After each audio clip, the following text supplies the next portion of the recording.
Derivatives trading involves substantial risk of loss and is not suitable for all investors. Past performance is not necessarily indicative of future results.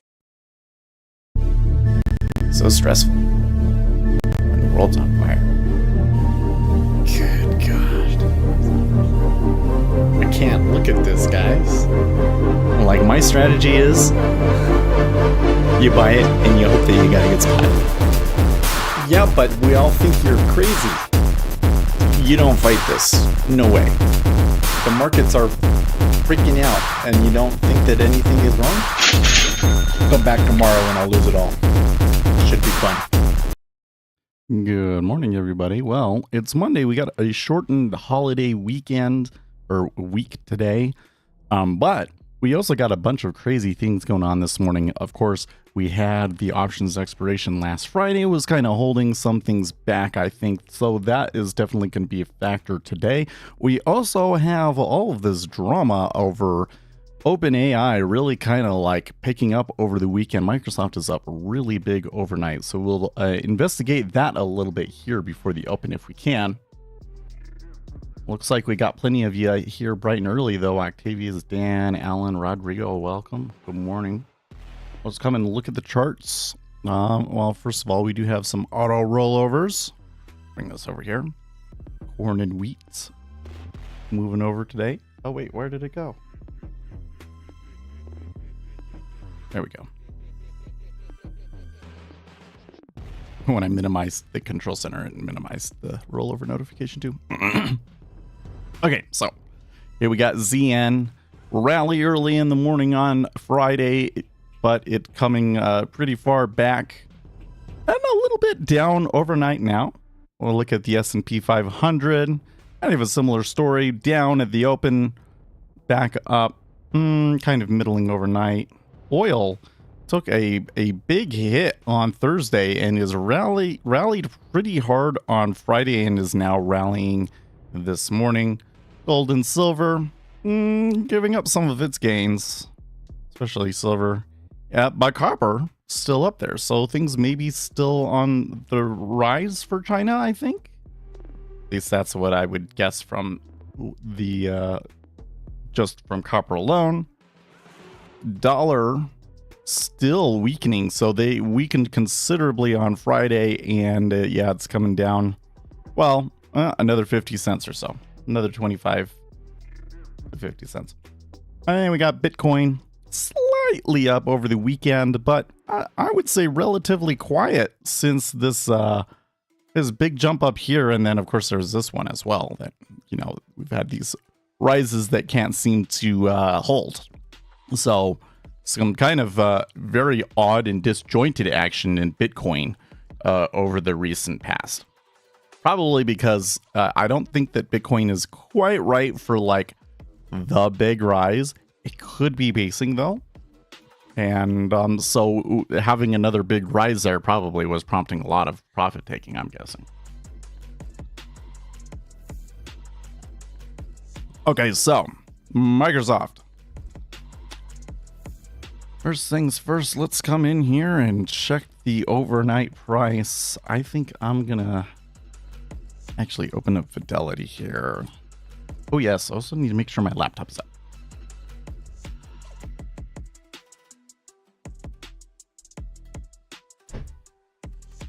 Okay, I think we're good on that one.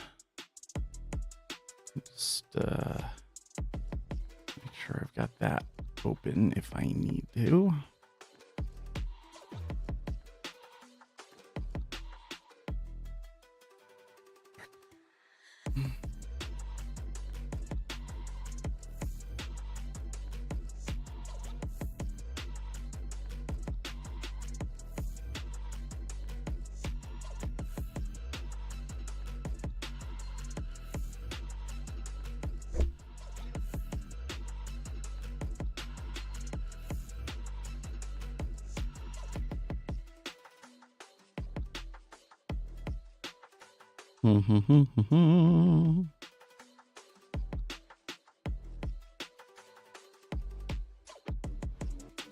Hey Walter, how have you been?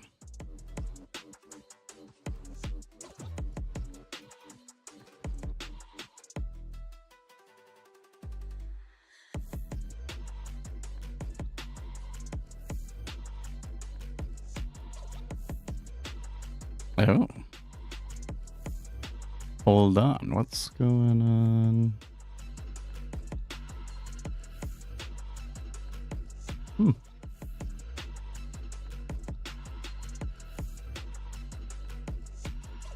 I see. He went to the dark side of Microsoft is evil for being a for-profit company. Well, yeah, so let's just start over here. Let's see. I want to be able to pull up the options too. Can I see options when it's overnight? I think I asked this question before and we decided that you can.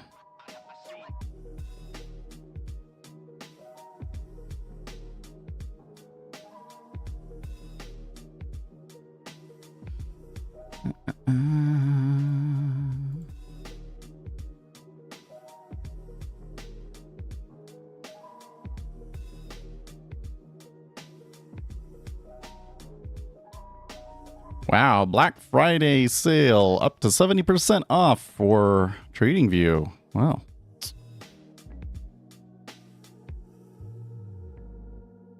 Okay, so let's just start here with the overnight chart. You can see Microsoft taking a pretty big rally to new overnight highs, although they are retracing, clawing a lot of that back. It seems that all of the news that we've had with the OpenAI drama has been advantage Microsoft. Now, I wanted to pull up the options chain here really quick. Actually, let's come to like a daily view. Okay, so the most recent high was 376. It's probably too expensive to play. Well, actually, it's not that bad. Like just for these weeklies, which expire on now, do they expire on the Friday? Yeah, they do. Just for these weeklies, you know, like new highs. Oh wow, well no, I was reading that wrong. I looked at this and I'm like, oh, you know, $100, it's not bad. 375. So for them to get above 375, which looks doable to me. Looks doable to me. They're asking,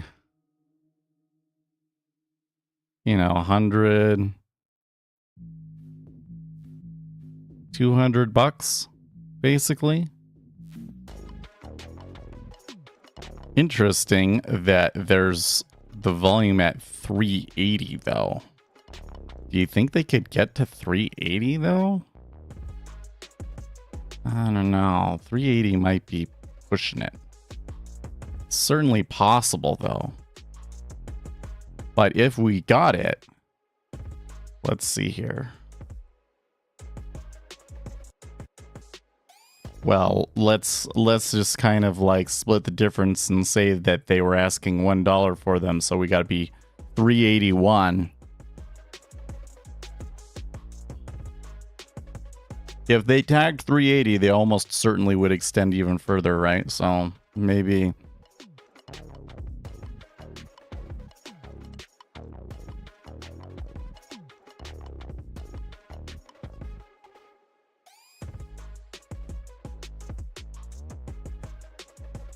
I mean, that's only like a 3% jump in Microsoft.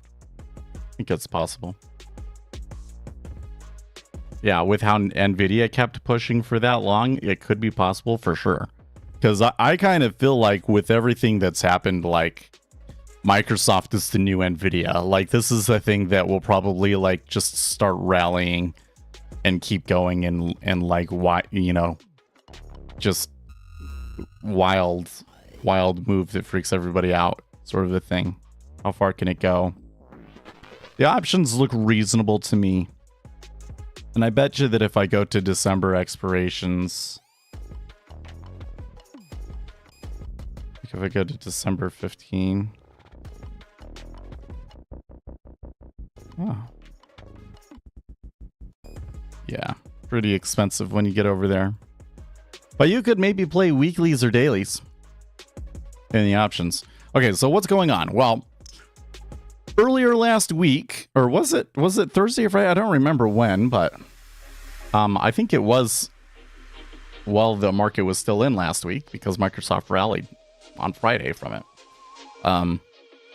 We found out that Sam Altman, the CEO and founder of OpenAI, was ousted by the board. Now, they kind of have a weird structure over there because OpenAI has become a for-profit company of sorts, but there is still a non-profit board at its heart. And this board just came out and said, we've let Sam go. It was like super out of, like nobody was expecting it. It was super out of the blue. And the only explanation that they gave was that he had not been forthcoming with the board on a number of issues, which seems very vague. Maybe it suggests malfeasance. I think one of the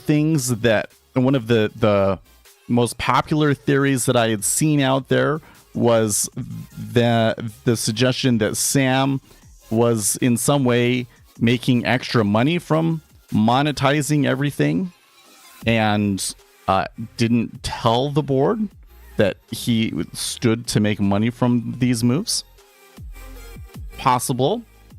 That would certainly make sense. That would kind of like imply malfeasance on Sam's part. But then two things happened overnight. One is that Microsoft has picked up Sam. So you're getting some brain drain. A lot of people left OpenAI. They're probably going to Microsoft. Microsoft is going to build up their AI division. And you know what? Google kind of already screwed over their AI developers. A lot of people, because they didn't like what their developers had to say about the ethics issues. So Google kind of already screwed up on that one. Apple wants to be involved in the space, but is not look very competitive. And so Microsoft was OpenAI's biggest competitor. And Microsoft had even created, OpenAI Bing. Sorry, it's Bing. So Sam moving over to Microsoft is a pretty big win for them. And them already being the biggest player in the space and OpenAI kind of looking like it's going to decline. That's all positive for Microsoft. Then they announced, the guys over at OpenAI announced that Emmett Shearer, the former CEO of Twitch, will be taking over. Now, if you're not too familiar with Emmett, he pretty much presided over a huge decline in Twitch. Basically took the fastest growing platform and made it worthless. Now, I'm not going to say that he's like a bad CEO or a bad guy. I don't know. But what I will say is that he did not have the vision to drive that company. And I really don't see how he could have the vision to drive OpenAI in Sam's absence. So it really looks like the board went and found the first available serious CEO out there in Emmett. Kind of like the placeholder guy. Does not speak very well to like what they're doing. Like it kind of looks like I wouldn't be surprised if the OpenAI board was intentionally sabotaging everything, to be honest with you. It's just the whole thing it's like I can't pretend to know everything that's going on. One of the things that weirds me out about this story is how confident so many people out on the internet are that they know what's going on. I don't think we can possibly know what's going on, but it really seems like there's some malfeasance somewhere. I'm not sure who it is or which side is kind of doing the dirty tricks, but this doesn't look good for OpenAI's board. Kind of looks like a super bad decision to me. So, yeah, Microsoft is probably going to rally today. Can we get access to your tools? Well, yes, you can. So if you go to speculatorseth.com, you can download and try my NinjaTrader tools for free for 2 weeks. And then after the 2-week trial period, it is $100 for a lifetime license. And that gives you things like my synthetic dollar index, advanced spread charts, my inventory cost basis positioning model, and, you know, a couple other advanced indicators that I just simply cannot trade without. Why did you change? I did not change. Just because I have it open does not mean that I am primarily trading ES. I do have the swing on there still, though. I think I was long from 45.20. I think it was. I can't recall. Actually, let me pull this over.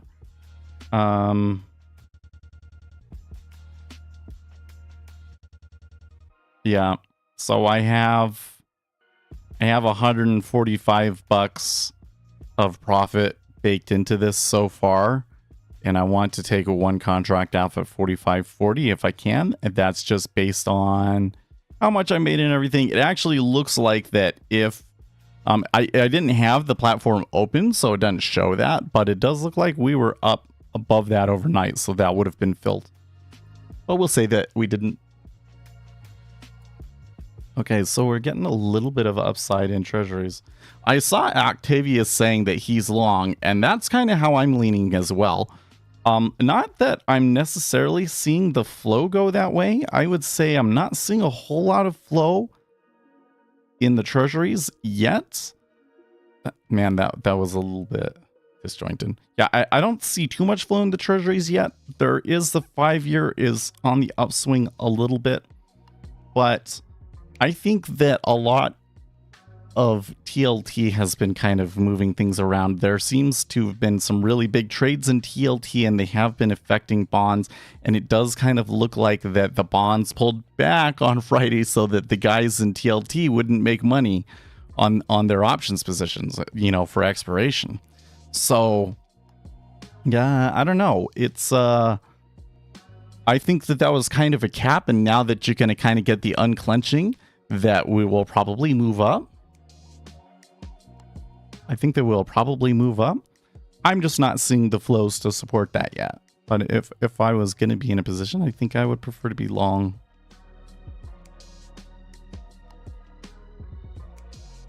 Only have superficial knowledge, only the headlines?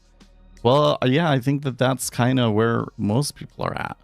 I mean, the thing is that there's a lot of key details that we know we don't have. So how can we pretend to know what's really going on with that whole story? It is really wild. But I just think it's so weird how everybody, especially these influencer people, think that they know what's going on. They're like, oh, this is the biggest. Well, I think that it is turning into like one of the biggest like corporate drama plays of the decade. But geez, why it's going on, I really have no clue. Oh, by the way, you know, I just realized here, it is a 20-year bond auction today. That's important. And 20-year has kind of been where a lot of demand has been because it's special at auctions. So we should keep an eye on that.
It sounds like a soap opera. Yeah, really, it does. It really does. You know what? That's something in my media that I kind of feel like is missing. Is like, I wish that there was better space opera. You know, like I guess you could call Star Wars space opera, although I don't think that it's quite as dramatic as it could be. You know, like Gundam. Oh my gosh, sometimes Gundam is just like, oh my gosh, wild, crazy things getting revealed and all of that stuff. I feel like that there should be a universe that is a constant, you know, huge revelations every episode and super difficult to keep up with. And I do not trade Forex. Yeah, I would, in fact, can I say I would recommend against trading Forex for a number of reasons. I actually have a video on this. It's an older video, and it's kind of like one of the smaller ones that YouTube never really picked up on, but there's kind of two major reasons why I don't like Forex. Number one is that the game is kind of rigged against you on Forex because you're trading against your broker, basically, right? So I don't think it's a very good idea to trade against your broker. That's not a winning proposition. And it's kind of largely unregulated. The one like big Forex broker here in the United States, FXCM, got kicked out. So that just kind of shows you that it's kind of a shady space to begin with. But then on top of that, it's very difficult to predict flows in the currencies. So you don't really get to see the volume, first of all. So there's not even flow available for you to analyze and see if there's anything that you can see that does, you know, predict flows, right? You would need that data to begin with. And a lot of currency moves are based on information that government insiders and so forth have that we don't have. And it's because of that, it's just very, very difficult to be competitive in the Forex space. So in the banking world, the currency trading desks were like some of the wildest and most difficult because it's kind of a crapshoot, to be honest with you. It's kind of a crapshoot. And it's an over-the-counter market and everything too over there. But so yeah, I just don't think that your opportunities for trading in Forex are very good. Now, you can certainly get lucky, and Forex is one of those places where, you know, if you catch a home run, like, you really, really make money. So that's one thing that you might be able to do. There are some situations where you might be able to predict the flows, but you know, when we're trading over here in futures, we often get in a situation where the dollar index is moving everything, and so we kind of all become dollar traders, and those are usually not very profitable trades for us. I try to avoid trading when the dollar is the most dominant factor. So yeah, I wouldn't really recommend trading Forex. If you absolutely must, you can trade the FX futures on the CME, and that would be a much more clean game, let's say. You know, at least you're not trading against your broker. Still super hard to predict the flows and everything, but yeah, there's a reason why the largest FX broker in the United States got kicked out. And for that reason alone, I think I would stay away from the space.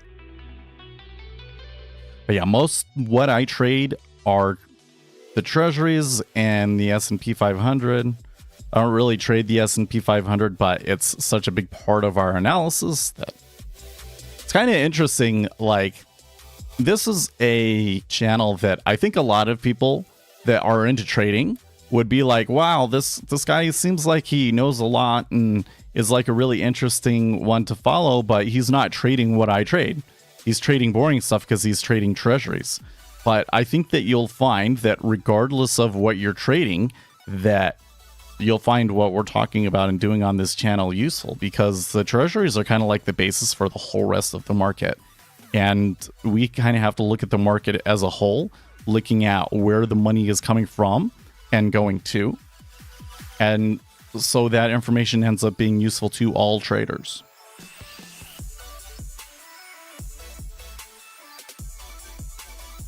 Yeah, you trade the 60. Those are the FX futures.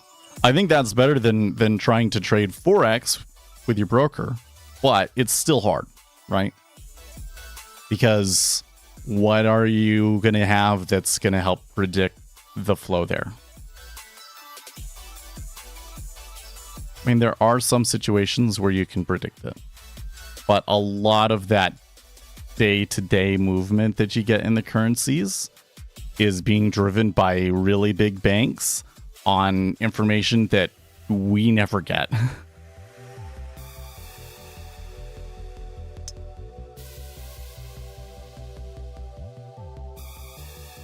Do you have a similar paying about on the market? What do you mean?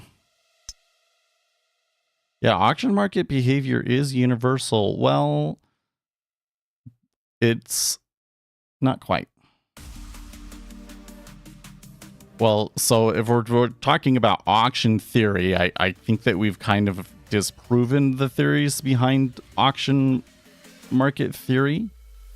But there are some stylized behaviors that most markets will experience, but those behaviors are based on a limit order book. And the Forex market is not trading on a limit order book.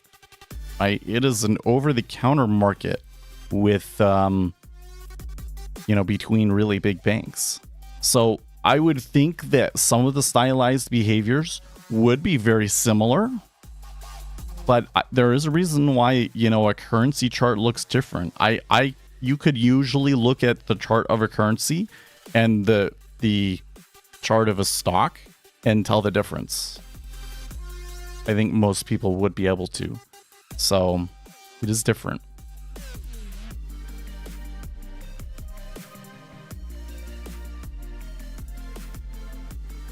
Do you have a similar opinion about other markets? Yes.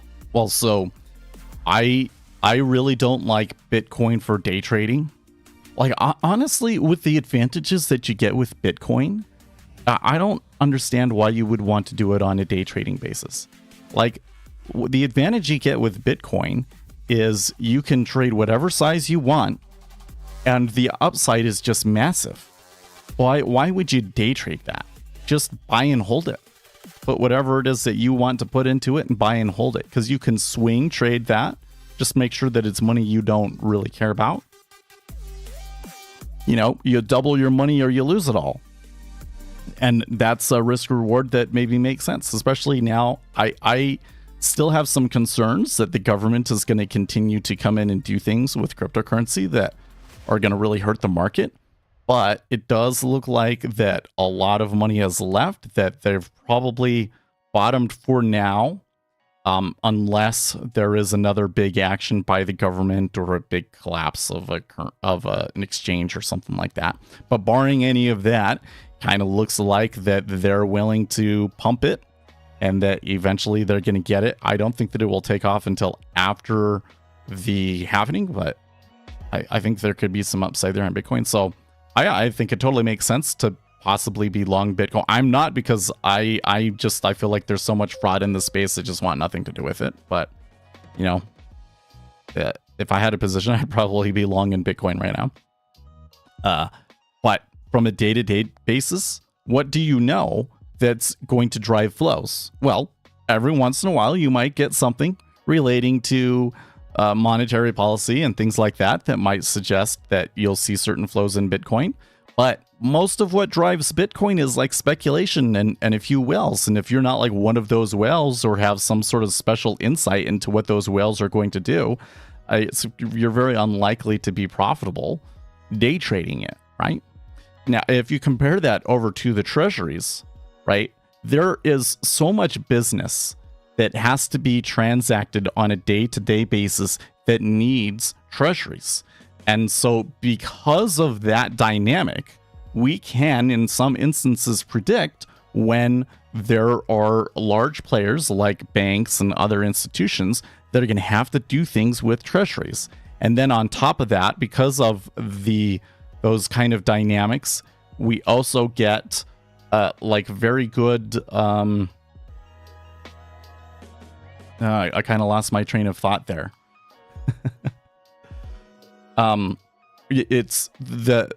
They're very economically sensitive, right? So when we have a new economic report that tells us something about retail sales or the employment situation or whatever, that always is going to affect the value of treasuries in quite a predictable way.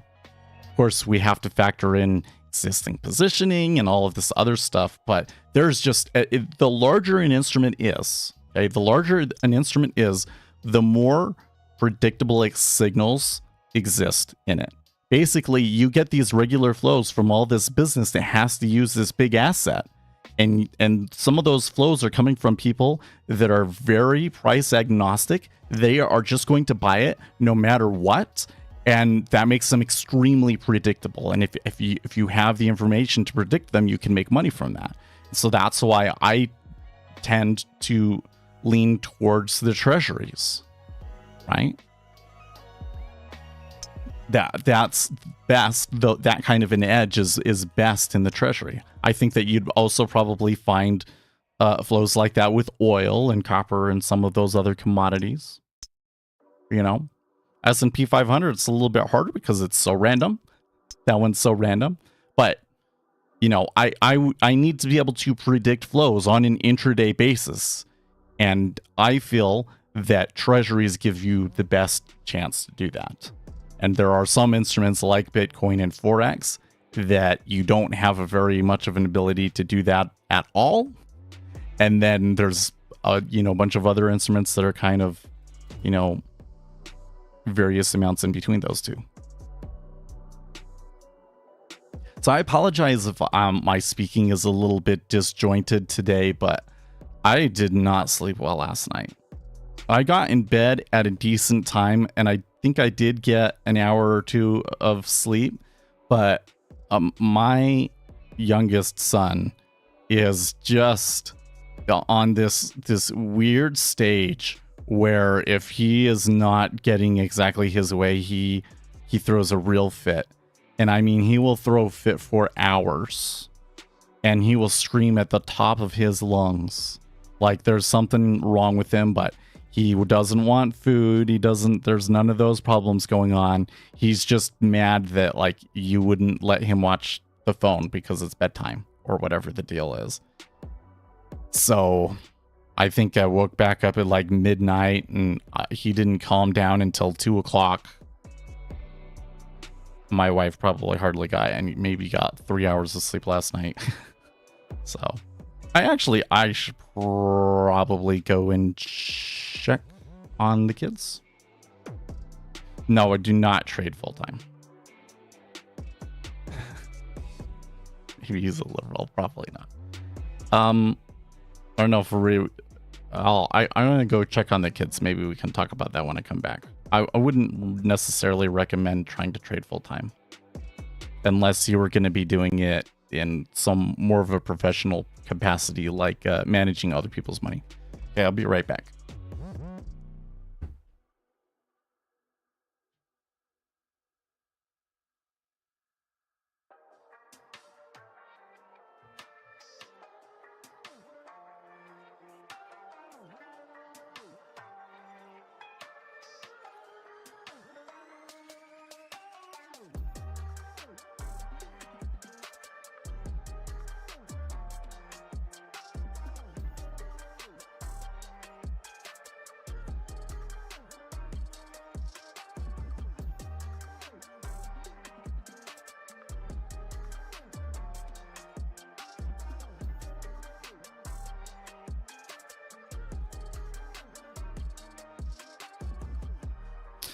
Okay, the oldest is up, so babies have a lot of energy and can be aggressive sometimes. Yeah. Well, you know what he does that's a little concerning is like when he doesn't get what he wants, he will do the you know, he'll just flip himself back sort of a thing. And I think the reason that they do that is because when you're holding them, that's the only thing that they can do to try and get out of your arms, right? And then it kind of becomes a habit. Whenever I'm unhappy, I do that sort of a thing. But when you do that, that's how you like fall off of stuff and hit your head on the back of things. He hasn't figured it out yet. It's wild, man. He really throws the wildest temper tantrums. And I don't know how much it compares to like other kids. I haven't really talked to my wife about how that went for my stepchildren. I kind of suspect that both of my kids are a little bit weird though. My older one, he is straight up autistic. He's almost 4 now. He doesn't talk. He is trying to communicate more now, so I have some hope that he won't be completely mute his entire life, but he's definitely autistic. He's definitely going to need support. He might never be able to live on his own, but we'll see. He could end up becoming the next big quant trader, and he'll be just fine, right? And then the younger one, I don't know. I kind of suspect that he might be a little bit ADHD, but I guess this is really too young to be able to tell. But I think that the fits that he's throwing are unusual. I'm a little concerned.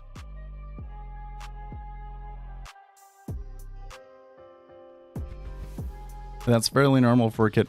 For a 2-year, well, it's definitely true that 2-year-olds will have temper tantrums, but like, how do you keep up screaming like that for multiple hours? I don't see it. I don't get it. And I mean, she was downstairs. I had the door closed. I could still hear it. I couldn't fall asleep really until he calmed down. It was bad, but I can tell by, my mind going blank when I'm trying to remember the names of things. I'm taking breaths weird places in my sentences. I'm saying a lot. Like, I'm just not 100% today, am I? Oh, 2 years old. I was 6. Yeah, that's when you said that. I was kind of thinking, I think you're thinking about an older. I mean, I could spank him. Sometimes I can come in and be like, hey, and he understands. He certainly understands better than my older one, Asher. Man, Asher is only recently has it gotten where Asher, I can really like tell him no, and he understands that what he's doing is bad. Before that, it was like he just did not get, and I like it. It's autism, right? He does not understand the social cues at all.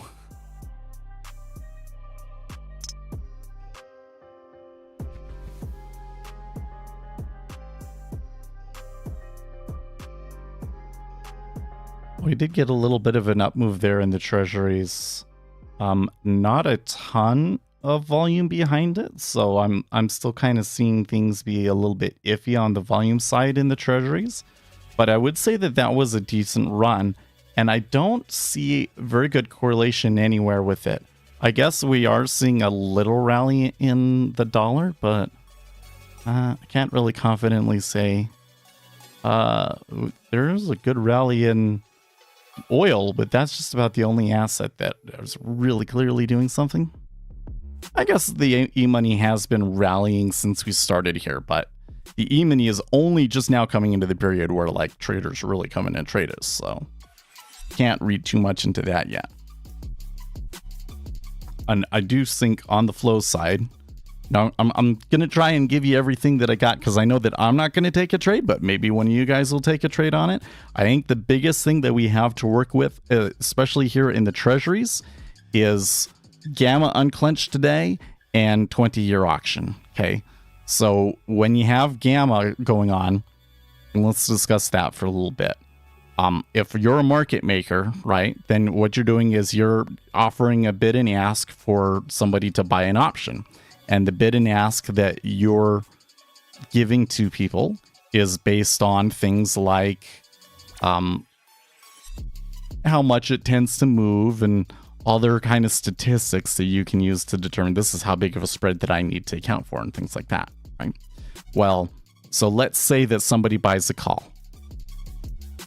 You are now basically short that stock because the more that stock goes up, the more that you're on the hook for selling it to them, right? Because basically a call is the right to buy something at a specified price. So that means that you will have to sell them that stock at that specified price. So what do? How do you, because if it goes up, you're going to lose big time, right? And you just want to make money off of the spread. So what you do is you buy the stock. You turn around, somebody buys one option, you turn around and buy 100 shares of the stock to keep yourself hedged, okay? Well, as an option gets more in the money, something happens called gamma, which is to say that the more in the money it is, the more it tends to go up. So if I were to draw a graph of it like this, and this is like a profit graph of your option like this, right? If it is below your strike price, then you lose money. And then if it's above your strike price plus what you paid for the option, then you're making money. And the more that it goes up, the more money you make, right? So you get this linear line.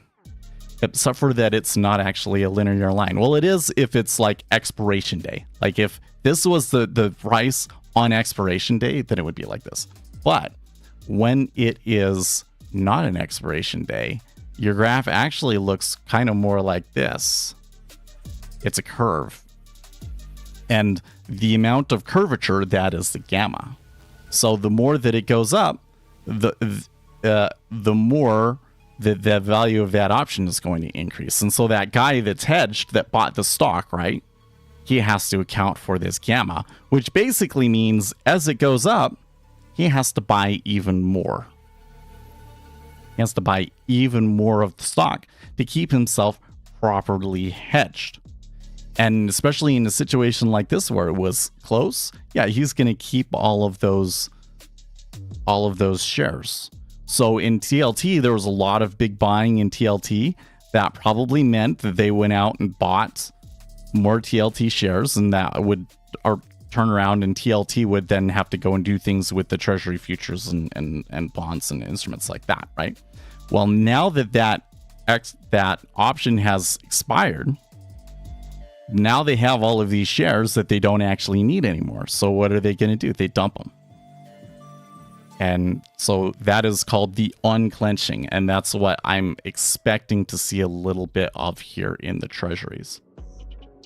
I think that you'll see an unclenching, which would mean that they would, they would sell TLT, right? Now, but there was also like some defense being played. There was a lot of people that wanted to buy it, and they weren't letting it get above where the people that bought the options would make money. So in this situation, I would think that an unclench would be some selling. But I also think that there's a lot of people that are buying and still want to be long. And so the calculation that I'm making is that the that the treasuries, why did I say S&P 500? So the calculation I'm making is that things will normalize here because of the unclench, but then speculators will start to continue pushing treasuries up. Basically, the options were preventing them. So there's a lot of people that went long, and those guys had to buy, and then they possibly had to add contracts as gamma moved up. But then there was a bunch of other people that were doing the opposite, that were selling it and saying, no, you're not going to get above this. I'm going to take all of the money from the option expiring worthless. So they pushed it down. And so I think that those guys, they're going to have to turn around and buy today. And then there's going to be all of the other people like me that were like, well, it looks like we're pinned because of options. Maybe we'll be more free next week and I can buy it next week. So I anticipate treasuries to be up because of all of that. And then there's a 20-year auction. There's been some auctions that have been pretty bad, but the 20-year has been very solid as of late because it is special at auction. It's my understanding. So I think that you'll see fairly decent demand for it today, and that would be a positive as well. So I'm thinking buying over here in the treasuries. Now in the S&P 500, that could be a different calculation because we did rally, but we got pretty pinned. So I think in this one, normally if we had been rallying, like if we had a big rally on Friday, that would have been me going like, oh, they like really pushed with the gamma and everything like that. And then I would expect to see some unwinding here and selling in the E-mini today, right? But instead, because we were so pinned, what it does is it puts the S&P 500 in a place where it's much more free to move than it has been in the past. So I can't say off of that alone if it would be buying or selling, only that you will probably see more volatility today than you typically would and a little bit more trendiness today than you typically would. But the other thing that we got going now is the whole end of year rally. And all of the flows and everything still look pretty good up until about the first week of December. So because of those other flows, I would anticipate the S&P 500 to be positive today. So now it's just a matter of picking the right spot, right? Over here in the E-mini, I don't have to worry about it because I've been holding this for like 3 days now. In the treasuries, we may have missed our best opportunity. Best opportunity was probably where it was at around 18 or so when we opened. And we would probably be up $10 by now. I am kind of tempted to hit into it here in the treasury, but because I know that I'm not thinking very well this morning and tired, and I can tell that it's affecting my speaking and my judgment and everything, I'm just gonna sit on this one. In fact, I may just not take a trade this week, but we'll see. Sometimes you'll get an opportunity that comes in that's just so obvious you have to take, right?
Oh man, what is this application called that I was thinking about something for work and I can't.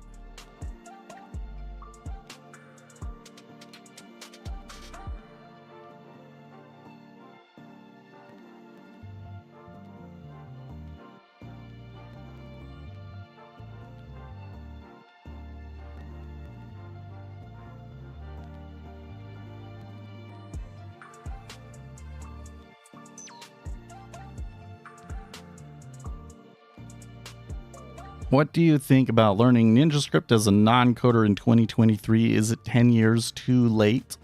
So I think that if you want to compete on the technical side of trading, which is to say, I want to make money without being informed and based purely on what I'm seeing out there in the market, that is really, really difficult. And I would say almost next to impossible to do if you are not a coder. So yeah, if you want to play on that side, I would absolutely learn NinjaScript. And I don't think that learning NinjaScript well enough to be able to like make your own indicators and make your own strategies and test those strategies is not that difficult, actually. Because you get a lot of code that you can look at, and just about anything that you'd want to do.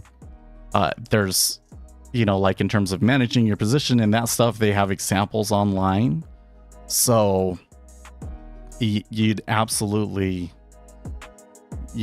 can benefit a lot from learning it. So I don't think that it would be like a thing where it's like 10 years too late. I don't think that you're that far behind. Now the other side of this, or the other opinion on this, though, is that it is starting to look to me like most of the straightforward technical efficiencies have already been taken out of the market.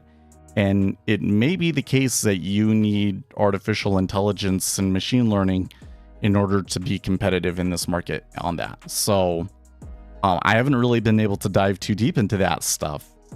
That's what I'm hoping to do next month, starting next month at least. So we'll see.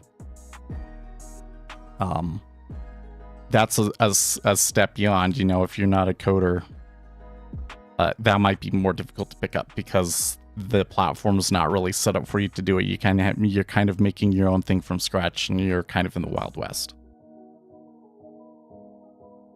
But yeah, but if you have NinjaTrader, then I would absolutely learn. Like I kind of feel like that there's not really a reason to be on NinjaTrader if you're not coding your own stuff. Yeah.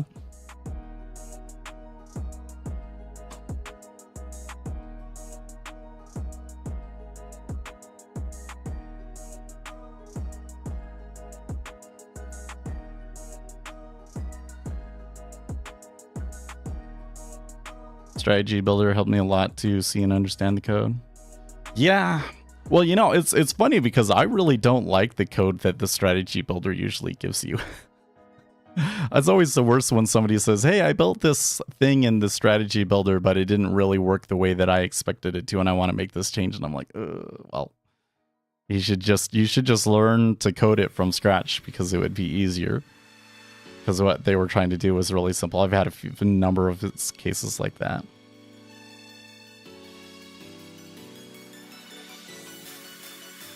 Walter Escalante, thus high gamma means higher probability of a sellout. Is that correct? Okay, so the more gamma positive we are, so you think of it as normally gamma positive tends to mean that we get pinned, that it's difficult for price to move away from the current price. And negative gamma tends to mean that we will have increased volatility. So when you have, so you can think of how much gamma there is from a perspective of, is the gamma positive or negative, and how much? But then there's another metric, which is how much in options is actually expiring. And so that second one is actually, I think, the more, for this situation, for today, is the more influential factor, is how much in options actually just expired. So yesterday, or sorry, last Friday, was not like an insane number. Wasn't like we've had some recently that were really big. Okay, so So I would say that we get an unclench today. It probably won't be as big as some of the past ones, right?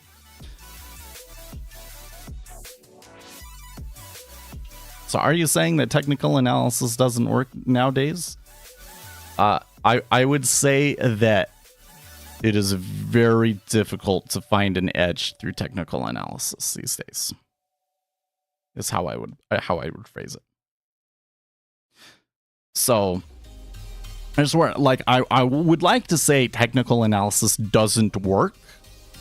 Kind of depends. I think that in part depends on your definition of technical analysis. So I think what I should actually say is it's very difficult to find an edge in quantitative analysis. Quant strategies. Okay. A lot of them, the most basic quant strategies that would work are already arbitraged out of the market, right? Because there's a difference between like quantitative trading and technical analysis. Because quantitative trading, I think, is just using the math and statistics and everything to trade. But technical analysis kind of has like history to it, right? There's these chart patterns, and then there was the RSI and all that stuff in the 70s. Right now, I would say that technical analysis is quote unquote price action, right? So technical analysis doesn't work. They're basically based on ideas that either never worked or don't work anymore. Quant would kind of be a more broad term. So does quant analysis work? Well, it does, because we know that there are quant firms out there making money from it, right? But it's not going to be found in anything that's just sitting out there as a strategy out, sitting. So you got to understand that the market is very, very sensitive to new orders. So we talk about this a lot because it's my favorite subject, but this is the one thing that I hope people get from our stream, because this is kind of the really big piece of proven information that I feel most retail traders don't know and really changes everything. And it is that the market is very sensitive to new orders, and it follows the square root law. So what that means is if you take this, so the equation that you get is the change in price equals y, which is just a scalar, times the volatility, times the square root of Q, which is the size of the meta order, over V, the volume for that time period. So we can use this equation to say, if I buy Q amount of a stock, how much will it move the price? And that is relative to what the average volatility of that stock is and how much volume actually traded, what percentage of the volume you traded for that day. So if I say I'm going to trade 1%, let's say I'm going to buy 1% of the daily volume, right? So then we get y times omega times the square root of 0.01, right? 1% times V. 1% of the volume. So we're replacing Q with 1% of the volume over V. Those V's cancel out, and we get 0.01, the square root of 0.01, which is equal to 0.1, or 10%. Okay. But what if we were to do 2% of the volume? The square root of 0.02 is not 0.2. It is actually 0.1413, something like that, right? So do you see how I doubled the amount of volume that I'm trading, but the impact was not double? It wasn't even 1.5, right? Because it follows the square root law. So why is this so important? So a square root law is basically a chaotic system. What it means is that, like, everything matters. Every little thing that's going into this can potentially have an impact, because yes, the bigger orders, they do have an impact. They do have a larger impact than you. They move price a lot more than you, but not per order. You actually have the largest impact per order, right? Because you're right here. You're at the 0.1, right? So the market is very sensitive to new orders, even the small ones. And what that means is if you come in and you see some statistical inefficiency and you trade it, the market reacts to that and so strongly that it arbitrages out that inefficiency out of the market really, really quickly. But it also means that if I come in and I buy a stock for no reason at all, if it's just on a whim, but I'm big, it has such a dramatic impact on the price, and that impact is permanent. Like, it doesn't matter why I'm trading it, it will move because of those orders. So there might be this perfect, fundamentally sound price that is like the correct fundamental price. I mean, we don't have that, but let's just assume that it did exist and we knew what it was. You would never see the price actually at that fundamental value price because of all of these orders are constantly moving it around. So the result from having orders having a strong impact is that you have a market that is very statistically efficient, but not very informationally efficient. With me so far? Market that is very statistically efficient, but not very informationally efficient, which means it's very, very hard to find an edge from a quant perspective. Can be done, but it takes a lot of work. And that's why the people that are doing this successfully, they have like these huge data operations with hundreds of people managing them. Okay. But then from a fundamental perspective, the market is just not very informationally efficient at all. The price is always higher or lower than it should be based on everything that we know about the economy and supply and demand and all those sorts of things, right? So that's why I focus more on the informational inefficiency, is because there's always things out there that are available to us that can potentially tell us that people are going to come in and buy or sell this thing, and the market is not very good at pricing that in. It's not reflected in the price at all.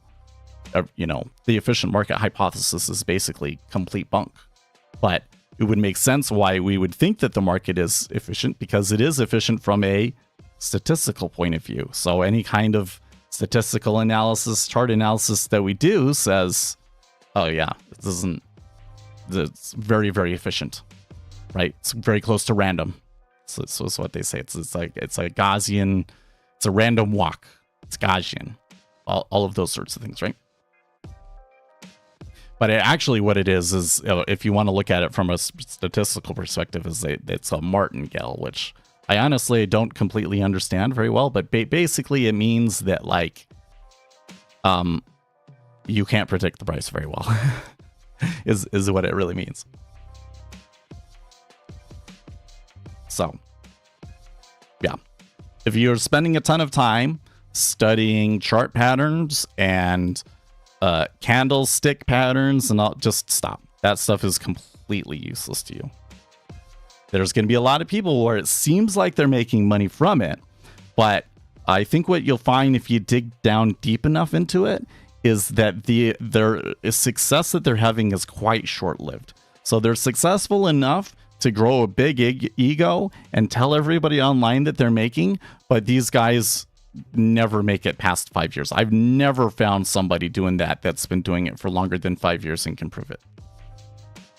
So yeah, technical analysis is mostly a waste of time. If you want to get into more serious quant analysis, I do talk about, some of those things on this channel. Like I just gave you something really big up on the quant side, right? I taught you the square root law. That's huge, because if you get into that, you will have to be able to predict how much you're going to move things when you buy to tell if it's really worth it to you to buy or sell in that particular situation, right? So then you use a model like this. There's kind of the starts. That's real quant stuff.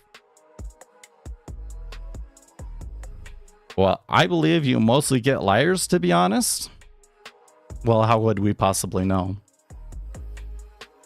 The thing is we see people pass combines, for instance. It's just that whenever I ask people how are they doing it, and in fact, I think you are the first person I've met Oh, probably not the first one, but you're the only one that I can think of that was not using that crazy skewed risk rewards to do it, you know, Lucas? They're almost always taking huge stops. Almost always. And that's basically, if you haven't read Nassim Taleb's Fooled by Randomness, he kind of goes into why that is, right?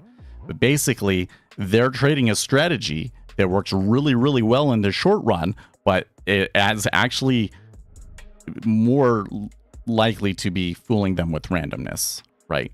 You're not going to find out that there's a fat tail in that strategy and that the strategy really doesn't work until it's too late. And it might be 6 months, even 2 years before you figure that out. But I've never seen these guys make it past 5. I put 5. I think that's kind of like the industry standard. If you were running a CTA fund or a commodities trading pool here in futures, you have to report 5 years or the full length of the fund, whichever is greater. Or sorry, whichever is less. You know, so if you don't have 5 years, then you have to show all of your history. But then if you do have 5 years or more, you have to show the most 5 recent years of performance. So that's kind of the standard I'd put is, okay, show me how you performed over 5 years. And these guys that are bragging about how much they're making, they're not actually making money on 5 years. They'll do really well for a few months and then they'll blow it all. And not tell you when they blow it all. Can you recommend a course for learning NinjaScript? I checked your YouTube, but it's not for good. Well, okay, so the videos that I have, excuse me, actually are for beginners. But it's not complete, I'll admit. It's for beginners, but it's not complete. So the first one is I have a video on how to debug. I would definitely know how to do that, because what's going to happen is you're going to write something up and it's going to do something you don't anticipate, and you're going to have to be able to debug to figure out what it's doing. You just will. Once you get a little bit more experienced, you'll realize that it's like 2 or 3 common mistakes that you make over and over and over again. Then the next video is the basics, where I just talk about the different methods. So there's a couple of methods in there where pretty much all of the work it gets done, and you need to understand what those methods are and what they're doing. Okay.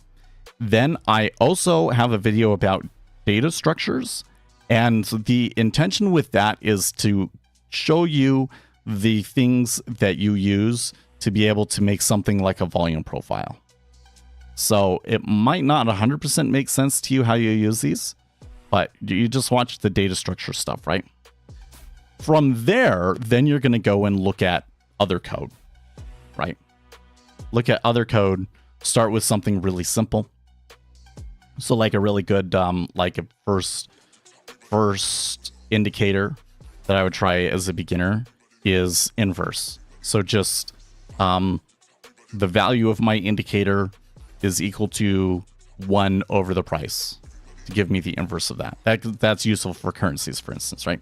So that's a really easy indicator to make. You can go and that will make sure that you have all of the pieces that work together. And then from there you realize, okay, so here's the section of code where I do that calculation, and here are all of the other different calculations that I can do based on price. Voila. And that's how you start.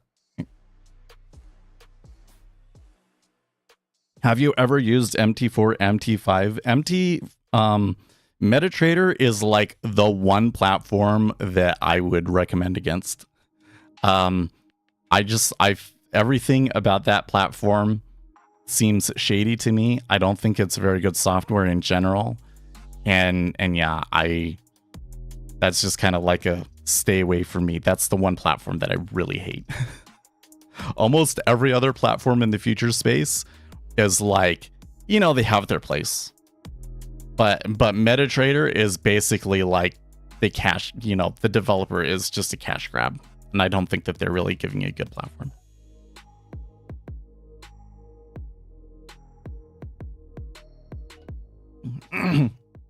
Oh, sorry. Retro also asked, do you offer one-on-one? Well, the advantage of having me is that I'm not super popular. So when you have questions, you can always come into Discord and ask me either by posting in the NinjaScript channel, and you might have to like ping me a few times because sometimes I don't notice, or by messaging me on Discord.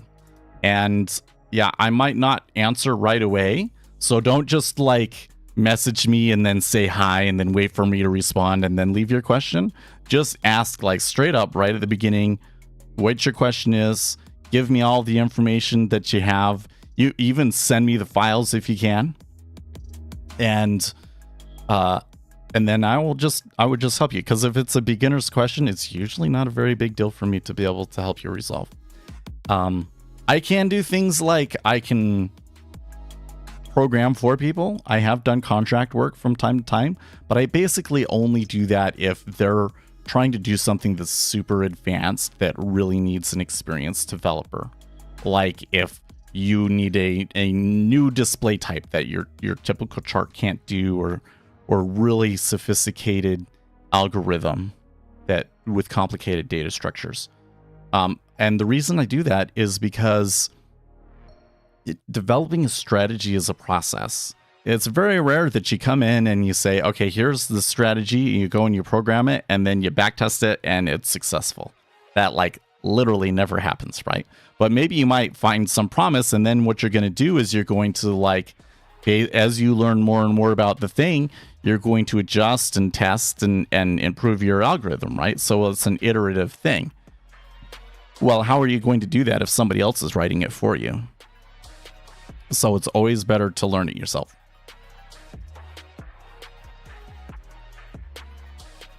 So, I think that a lot of programming is like, there's like the basics to get you going, and then you have to go out and read documentation and things like that, right?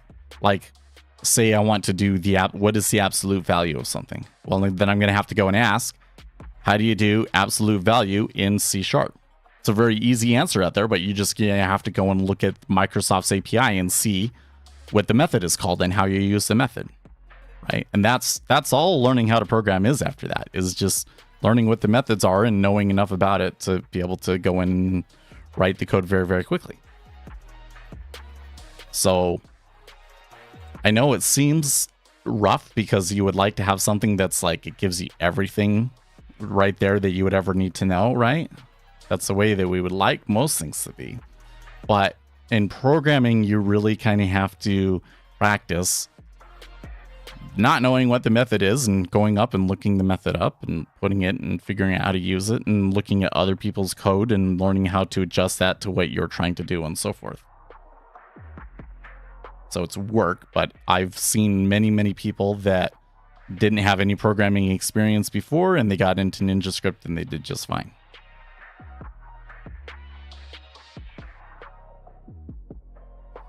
What are you getting for Black Friday? Well, I am going to be on the lookout for some computer hardware deals to build our new machine. I have a good wad of cash saved up to buy things. I don't need a new video card because we got a decent video card. So I just need, I do want an AM5 CPU. So I guess we'll get like a 3600 3D, probably. And I want a motherboard that has 2 or 3 M.2 slots. Actually, I think I want 3 or more M.2 slots, probably. Because I want to have one drive for the operating system, one drive for the trading and all of the trading data, and one drive for the applications and other stuff. That way, me recording, for instance, doesn't affect anything else. So maybe I actually need 4, because maybe I have one that's for the recordings and one that's for the market data. I don't know. But so I kind of have to keep an eye out for a motherboard that gives me everything that I need. The market only goes up. Yeah. Well, they haven't quite filled my order there at 45.40, so yes, I did get the chair. You haven't seen the chair? I got the what is it called now? the Hayworth Fern. I have a Hayworth Fern. And I guess this should be my goal for December, is to make a video about the chair in December. The big thing I got going on right now, though, is I'm studying for Series 3, and I need to get on that. Because there are some features that they give you, like these study cards and certain tests and stuff, that I don't get to keep forever. In fact, let me sign in here really quickly. When do I have to finish that by? I think it was like the beginning of December. Yes. Oh, geez. Yes, my progress exams and 1207. So I only got basically 2 weeks to do that. I need to get on that. But I wanted to give myself at least a month, if not 2 months in the chair first before I reviewed it. So I'll do that.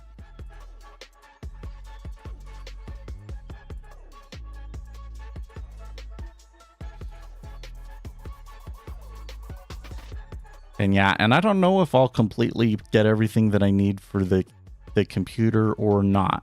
I'm worried that once I really get so now that I've decided, I think that I'll start with 2 SSD drives, but once I'm like, I need 4.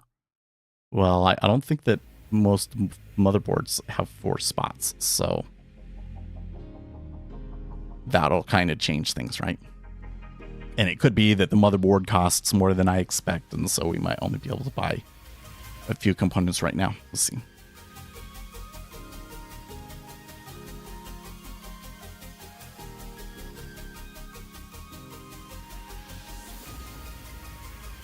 Here in Germany, Black Friday lost its value. 99% of the so-called deals are still overpriced. Is it the same in the United States? So I definitely there's definitely a lot of good deals on Black Friday. I wouldn't necessarily say that they're like you're really getting something for cheap. But I would just say that like that's the cheapest price that you got that you'll get all year, but it was probably overpriced the rest of the year, sort of a thing. So I think that that's kind of what you're talking about. But the big change that we've seen over here has been so much of the stuff moving to online. Basically, so much of the shopping is done online that the sort of like, get in there on Black Friday, doorbuster deals sort of a thing is just not very common anymore. Yeah, because I like to, hey, whatever it is that you got to do, it's hard. It might suck. You have to be out in the cold or what, things that most people won't do. But I'm totally down for it to get a good deal. Like I'll camp out if I get a good deal. One time we went to, I forget the name of the store, but there was an kind of like a outdoor store. And we went in and they were like the first 50 people in get a gift card. And one of the gift cards was like $1,000 or something like that. And I won the $1,000. And then we all got new winter coats with that. That was freaking awesome. So I love to do that sort of stuff, but there aren't very many opportunities anymore. I was looking around, there's a few stores that got something going, but not really many doorbusters. So the only deal I've seen around that looked really good was there is some deals on TVs. Like I think it was LG's best OLED TV was on a pretty good discount. But I kind of don't want to get the TV. I do want to get a larger TV and just kind of feel like there's other things that I want to pay for first. So yeah, Black Friday has kind of been, but for computer hardware deals and stuff, it usually is the best prices that you get all year. So I don't know. So first time I've seen motherboards, AM5 motherboards for less than $200. So can't be that bad, right? have to go and check that. But the upside of it is that you don't get Black Friday, you get like the whole week, right? You get discounts the whole week. So you can go out there and see what the deals are right now.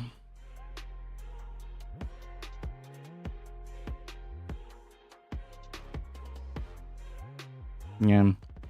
Oh, just thinking about all this stuff has got me like, oh, I do need to make a new video. But when I made that last video, it was kind of like, this might be the last video for a while, right? So it's okay. We have plenty of forever to make videos. I can take a break for a month or two.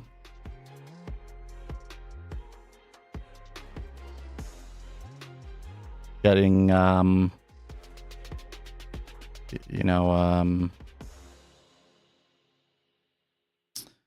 getting that Series 3, I think, is valuable enough for us to justify taking a month off.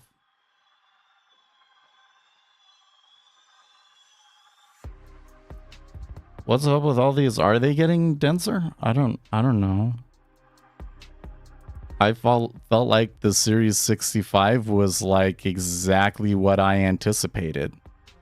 I mean, pretty broad because it is a pretty broad subject matter, but basically everything that you would need to know as an investment advisor with past questions focused on specific issues that the industry was facing at the time, like security and things like that. So I don't know if they're getting denser or not. I have to say, I also kind of feel like what you're learning in the Series 3 is a little sus. This was kind of the thing in the Series 65, but there's basically questions about stuff on the Series 3 that is basically like, that's not really actually true, you know? I gotta look at the CE map for 2023. It was about as dense and wide as the Series 65. That's a mortgage advisor. Well, right, really. Jeez, I don't know. So one of the things that I thought was funny is there was in one of my practice questions that said, do speculators increase volatility in a market? And the answer was, of course, no. But I'm like, well, it's more complicated than that, right? Because a speculator coming in and taking liquidity out of the market does contribute to volatility. But that also means more liquidity. So it can kind of mean both. I would say that if you didn't have speculators, you wouldn't have as much liquidity and markets would be much more volatile than they are. So I'd say that speculators in general, yes, do reduce volatility, but kind of more from a micro scale, you know, like does SATS one lot come in and contribute to volatility? I say it does. I think that it increases volatility a little bit to some extent, right? So it's like a much more nuanced thing, and then just like, but the complaint is always that the speculators are creating the volatility, and so we need to teach people that they're not the ones who are creating the volatility, right? So that's why they have the question the way that it is. But I'm just like, ugh. Right? Or there is a section about technical analysis. Like they ask what a head and shoulders pattern is, even though like we know it's completely useless information. So like,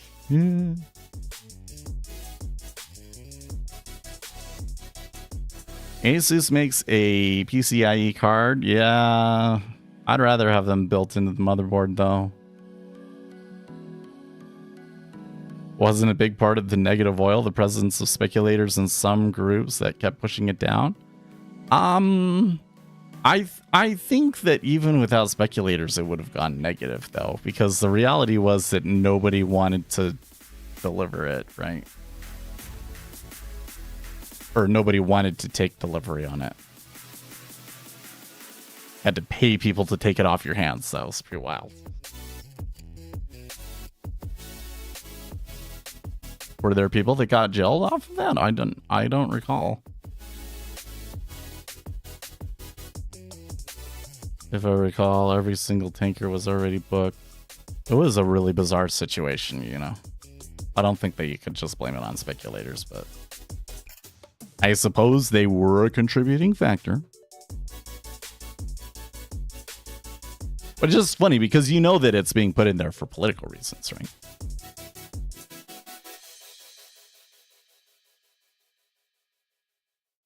There was no actual capacity to transport, and that's what, yeah.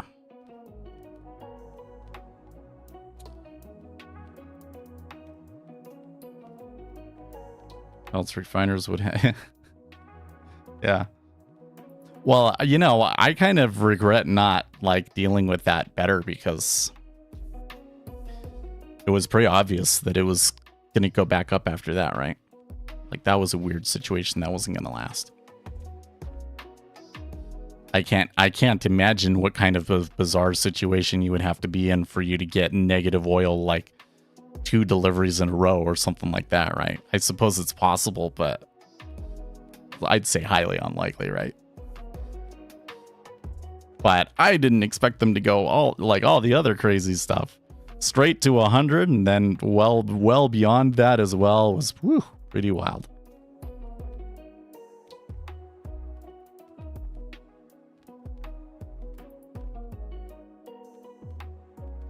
So while I'm thinking about the motherboard, let's go check. I don't know if four SSD slots is common or not. Okay, so we want AM5. Okay. And then memory M.2. Well, here we go. PCIe 5. Then you get 4 PCIe 5 ones.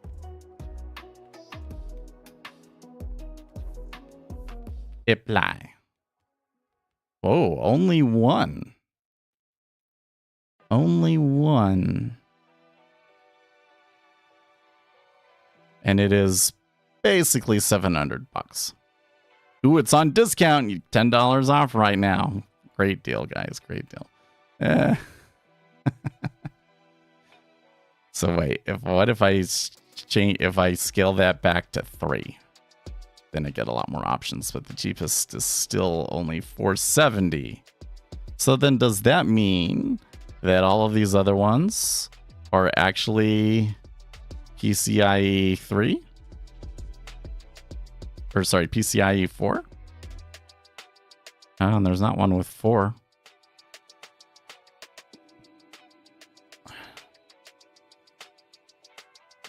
Yeah, interesting. So now let me clear that.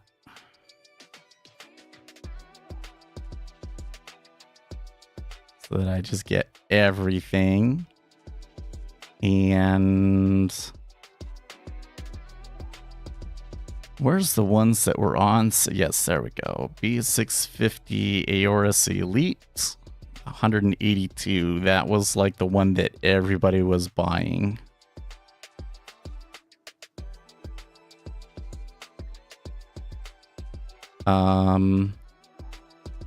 See more. Oh no, that's not what I wanted to click. There we go. Expand that. So DDR5 compatible.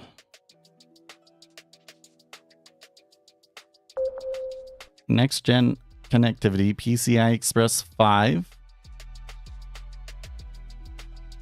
PCI Express 5 NVMe. M.2. Front and rear USB. PCI 5 M.2 connectors. And M.2 connectors with a quick release and screwless design. I think you need to go down further. Storage devices. So M.2, 1 M.2 connector, socket 3, blah, blah, blah, blah, blah.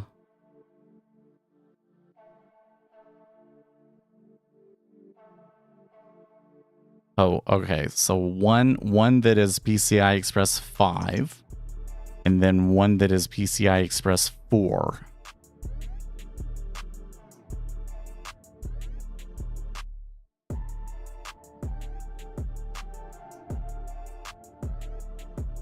And I don't know what the difference between these three are, but that gives me 3 connections.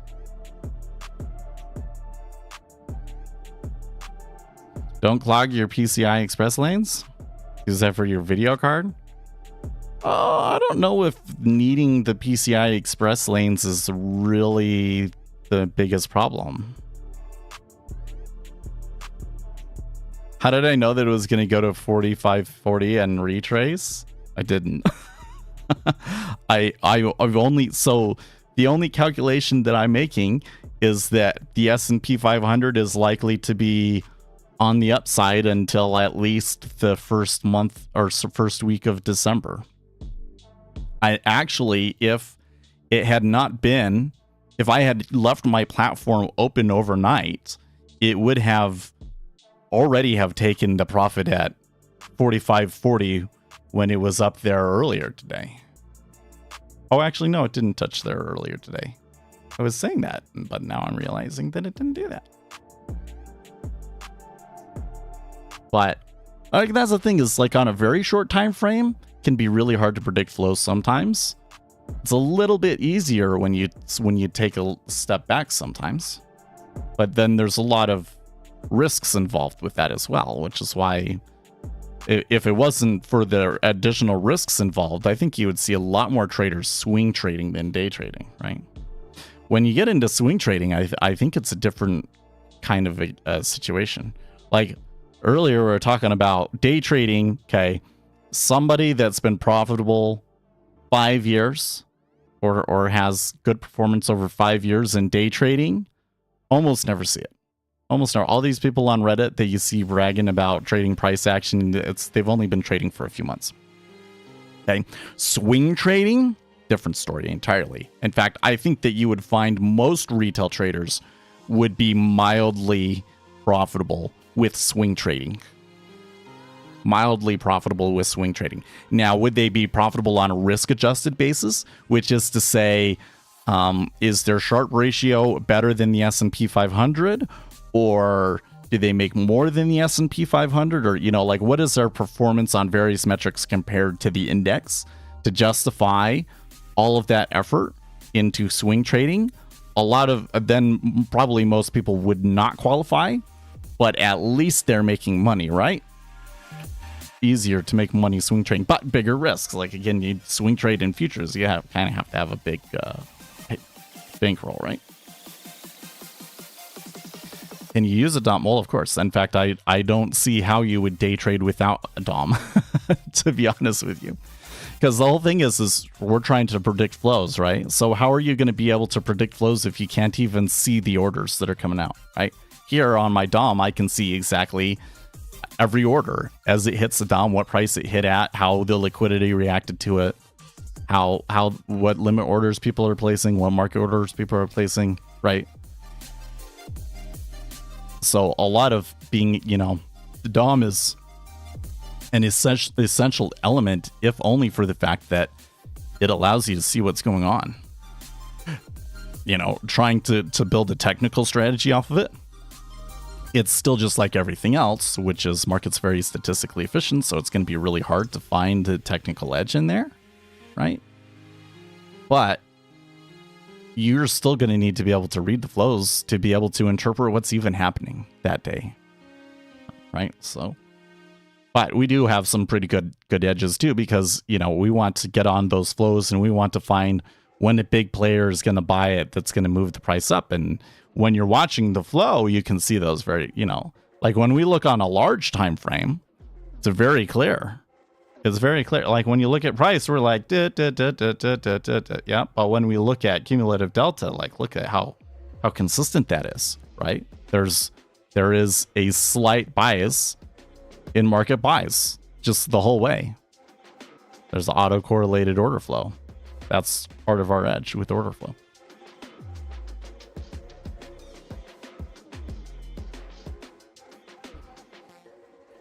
So I was thinking about what Akshay was saying about the PCI lanes, because my understanding is there's the 650 and the 670E, and the difference with the 670E is basically the number of PCI Express lanes that you get.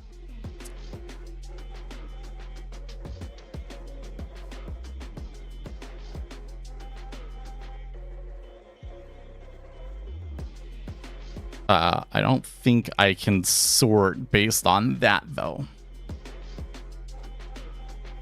Nah, you can just get PCI Express how many slots that there actually are. Max LAN speed. There are some that have 2 ports. Ooh, there's ones with 10 gigs.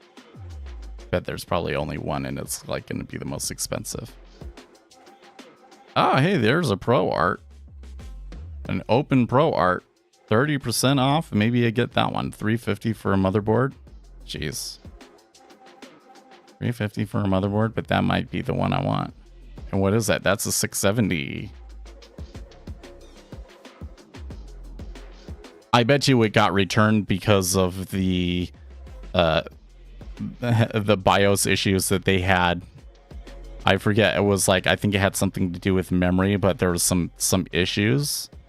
And Asus dealt with them. They all had them, but Asus dealt with them really poorly. So that might be why that's returned and is an open box. Oh, but it's not refurbished, huh? It's just open box. I wonder why that is.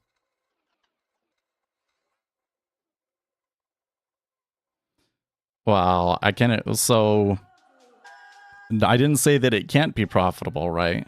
Sorry, I'm really bad at this, but I need to start practicing for the sake of if we ever make clips afterwards or anything. Reading your whole comment out. So Retro in chat says, from many years of manual day trading, I cannot agree that day trading not being profitable. Well, what I said was most people are not profitable with it.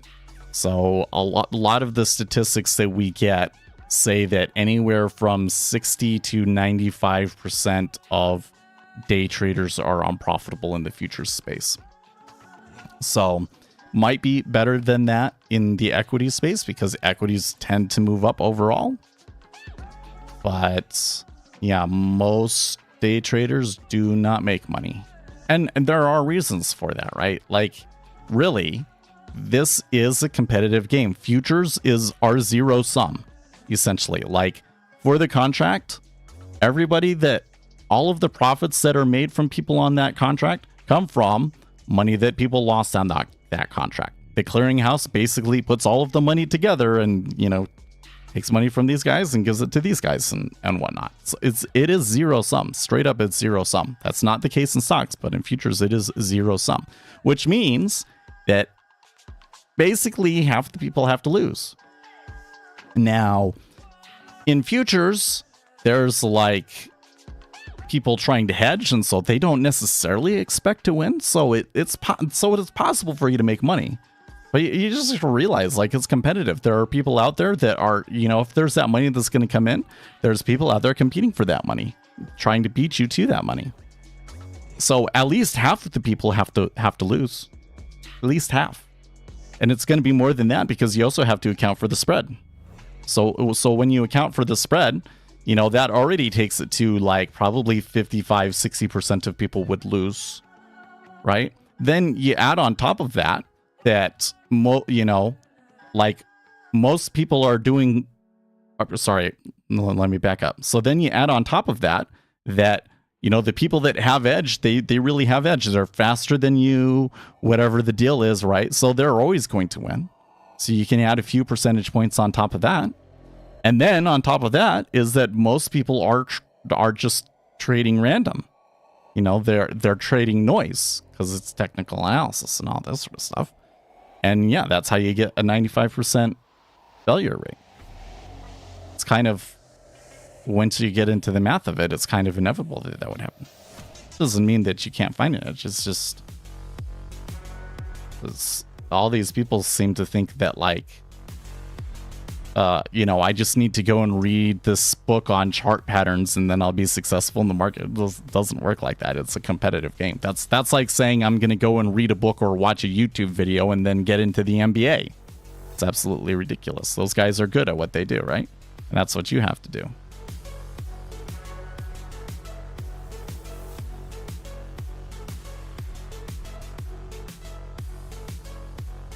Why would you say something like that? Oh my gosh. Prop firms are closing trades every night. If day trading cannot be profitable, prop firms would be pure scammers. Well, so scamming would be when you misrepresent something to people or you otherwise not providing them what you said you were going to, right? So, a prop firm, they provide a service and they are honest about what the service is, so it's not a scam. But I tell you what, if they only made money from the money that their funded traders are making, and they have like the 10-90 split or whatever their split is, if that was the only source of their income, they probably would not be able to stay in business. The majority of their income comes from people trying to pass the combine and failing. Then maybe they get funded for a few months and then they're right back into the meat grinder. Like straight up, that's where most of that money's coming from. So, yeah.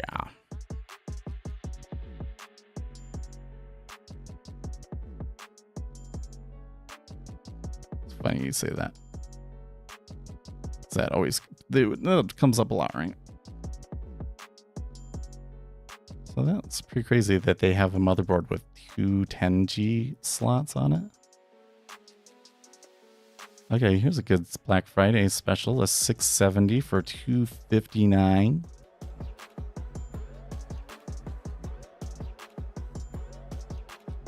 Any chance that Jigsaw will have a sale in the next few days? I would say highly likely, yes. So I don't know of any sale, but Jigsaw pretty much always does something every year. Now, here's the thing. Here's how Jigsaw does it.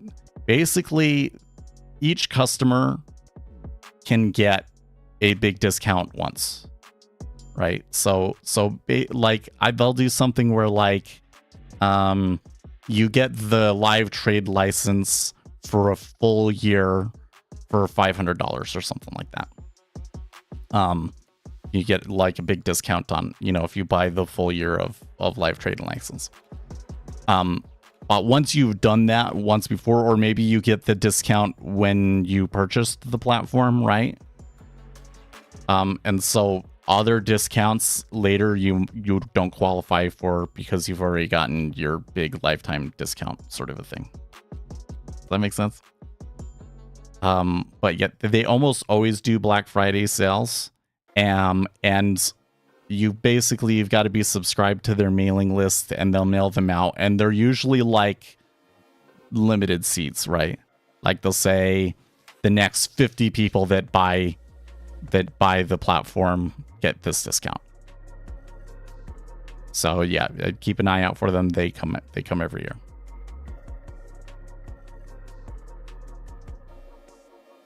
It's a good question. Free gift included. That's weird.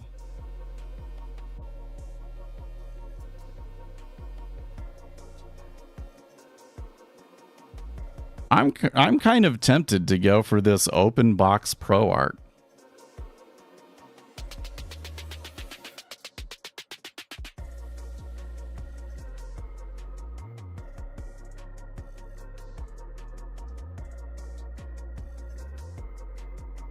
There's the AS Rock one. Oh, this is this huge gigabyte. Yeah, of course. Extreme.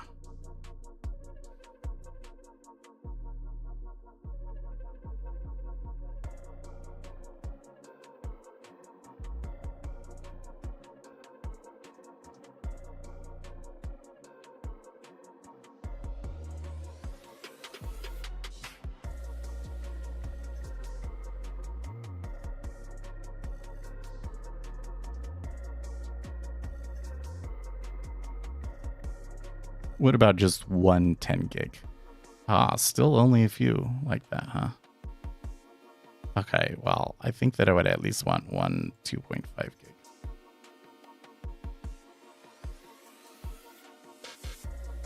Oh, is that? I forgot that's where you lived, Lucas. Dude, I watched all that stuff last night. That whole thing is, let's just say it's going to be interesting to watch, right? So if you guys haven't heard about all of this stuff, in Argentina, things have been kind of rough lately because they kind of went socialist and printed too much money, and they've seen some like insane amounts of inflation. So this guy runs, who is basically a libertarian. He's kind of anti-central bank libertarian type of a guy. Yeah, and I've heard some crazy things about this guy. Like I saw I don't know if this is a video that Lucas is linking me to, but it was basically this guy ranting about liberals, calling them losers and stuff.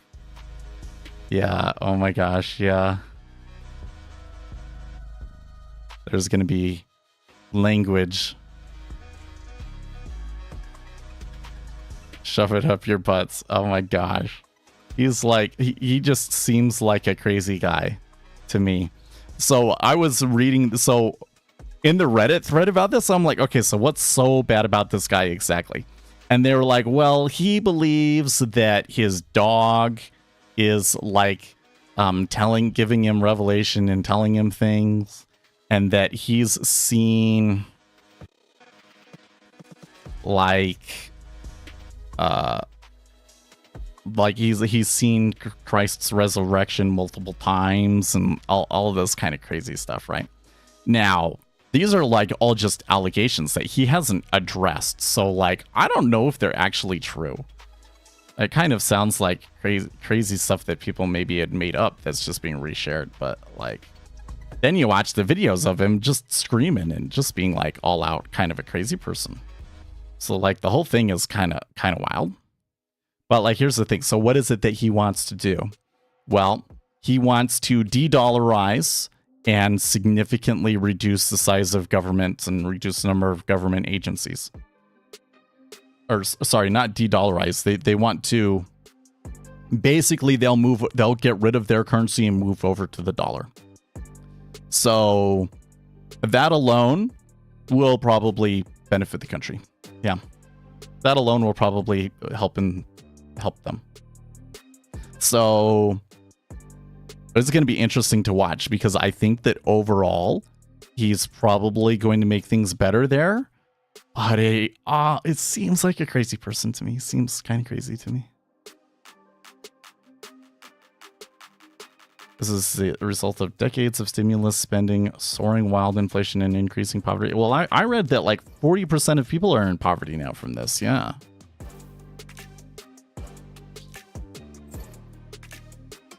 Can you use Jigsaw on as many amount of PCs so long as you log in, or is it bound to only one PC? So a limited number of PCs, and but you can change it.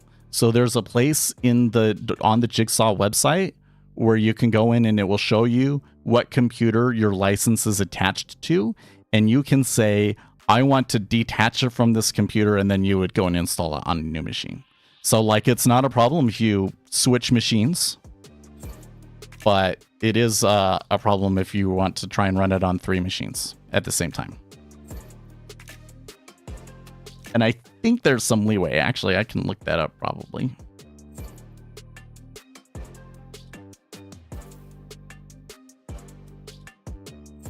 No, it's actually a common thing.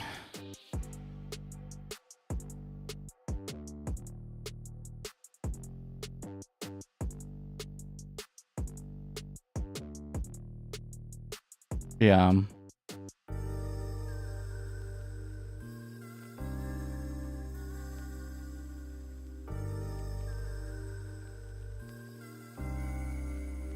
Yeah, you only get one. It can only be active on one machine at a time.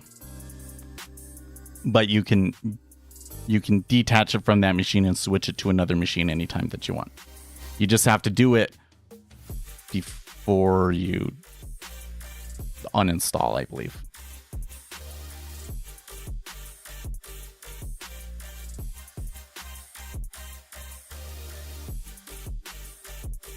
Okay, so it looks like most of these are actually 2.5. Oh my gosh, the live mixer is 150 now. That's funny. So there's this AS Rock motherboard called the live mixer. And it's really cheap because it's ugly AF. Look at that thing. It's all like orange and everything on it. So people don't like the way that it looks, and that's why it's on such a deep discount. But what does it have in it?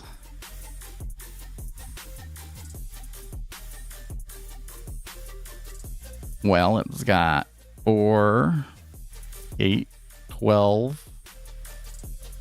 Wow, it has a lot of USB outlets. It has basically 14 USB outlets. That's why I was looking at this one, was because I wanted the extra USB. Did pasta drop on the mother? I know, right? Just orange and yellow is like, ew, why would you choose? Like, even if it was just different colors, I'm sure that people would like it more. Okay. 3 PCI Express 4 times 16. But what about the M.2? 2 Hyper M.2 drives. So let's come back down specs.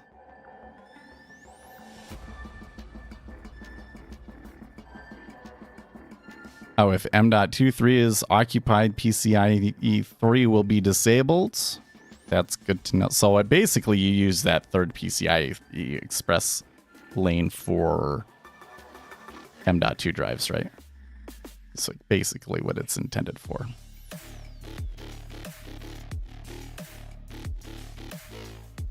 Okay, so you get 1 Gen 5, and then you get 2 Gen 4. So just like the other ones.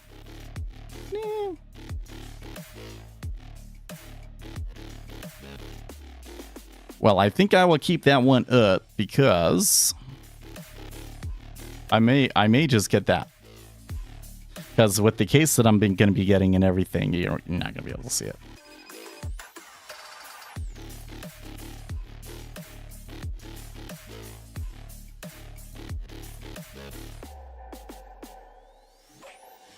I can run Jigsaw. Maybe it allows you to do 2.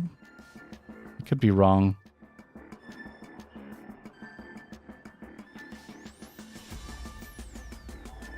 I just remember that to deactivate it from a machine, you have to do something on the machine to prevent people from like stealing them from people, So you have to have access to the machine to remove it from the machine. So you want to do that before you reinstall. You want to deregister it before you reinstall.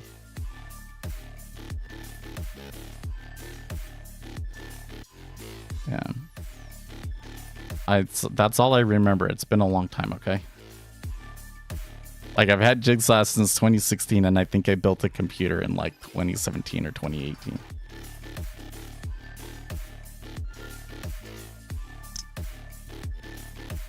Well, the treasuries were looking pretty good there for a while, but look, they've come back here. And over here in the S&P 500, that seems like they're unable to hold above 4540, at least for now, but that is also being similarly slow.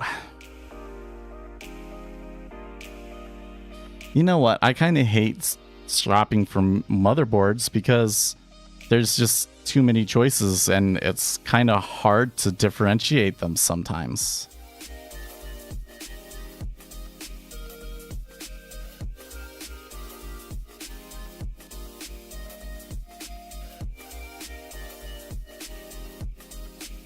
It might make sense to do the...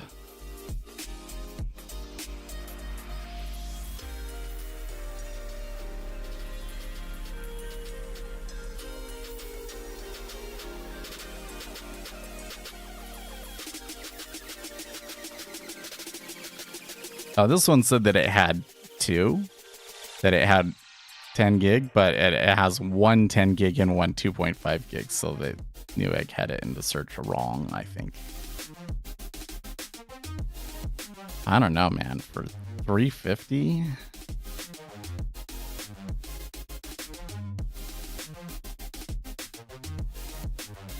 It actually doesn't have that many USB ports, though.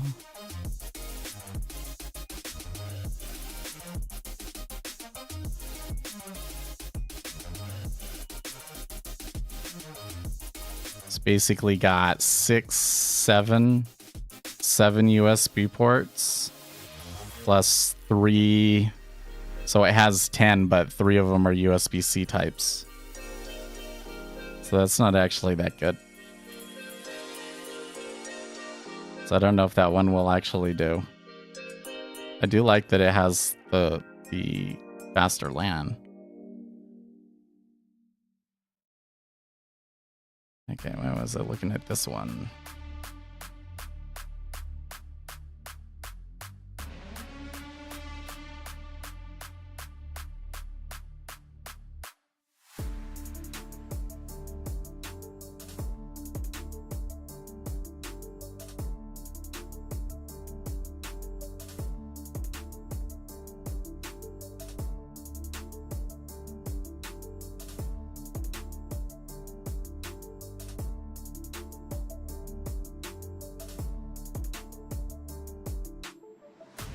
Okay, the 670, it looks like it has 4 slots.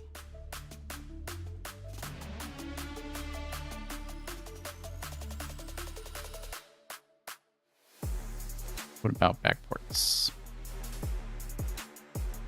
This one basically has 12, actually. So a little bit better on that. 250. Not as much of a discount.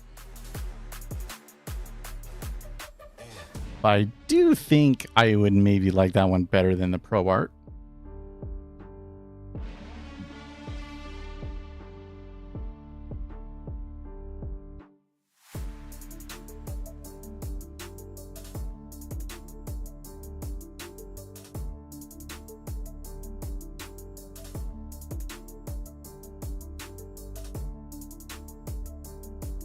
Man, I really want something with a lot of USB ports, but I'm not actually finding it, even in these expensive ones.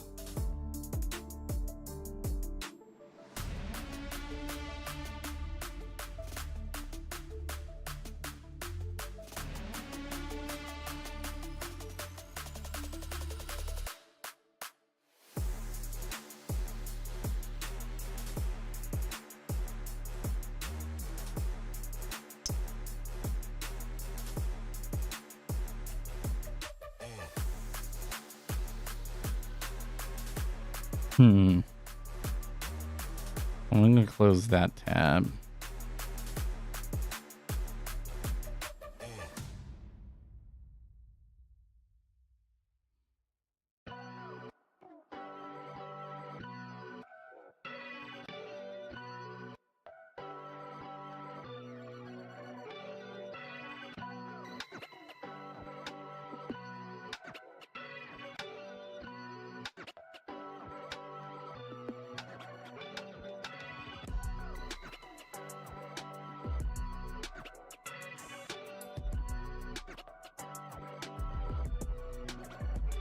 This live mixer one, it has more USB ports than that.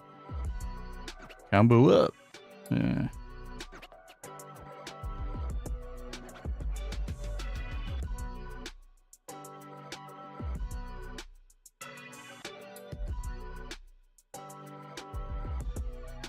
How can I become more knowledgeable about the world of finance, like what CPI is? Yeah, so the first thing I would do for that specific question is I would come over here to a lovely website called forexfactory.com. And Forex Factory has an economic release calendar. There are other economic release calendars that are pretty good and in some ways superior. But the thing that's really nice about this one is this detail. So if I expand this detail button, it will tell me, okay, what is it and why do we care? It's a detailed record of the FOMC's most recent meeting, providing in-depth insights into the economic and financial conditions that influence their vote on where to set interest rates. And then there's a little link here that says latest release. So you can go down into every major release for the month, read the summary that they have, and then read the last report. And that will give you a really good idea of what you're looking at. And that will probably help you more than anything. And then beyond that, just read a lot of news. Like I read a lot of Zero Hedge and CNBC and all that. Okay, so I've got to go check on everything. So I will be right back.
You're right.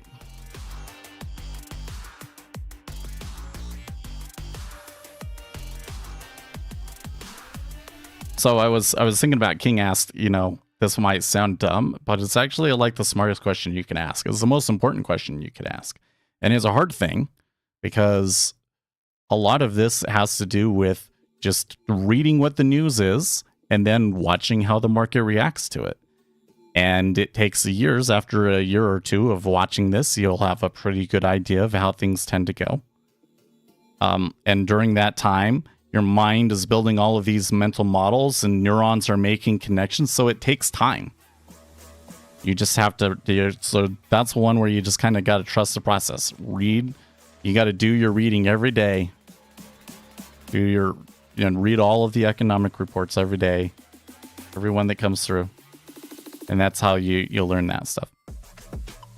And that's some of the most valuable information that you can get as a trader. There's nothing can make up for being informed. Or nothing beats being informed.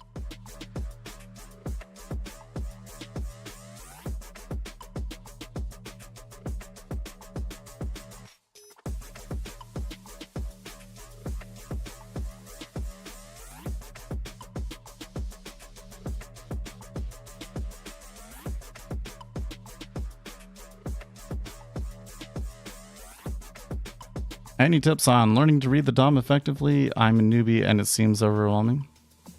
I'm looking at it, but I'm not really seeing it. Well, so first of all, I have a video series on how to read the DOM and order flow that I would highly recommend watching.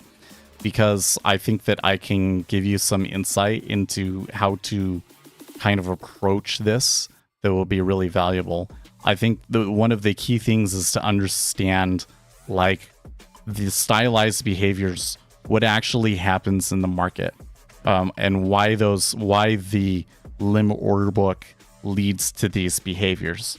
Once you understand those, it'll give you a good framework to correctly understand what you're actually seeing.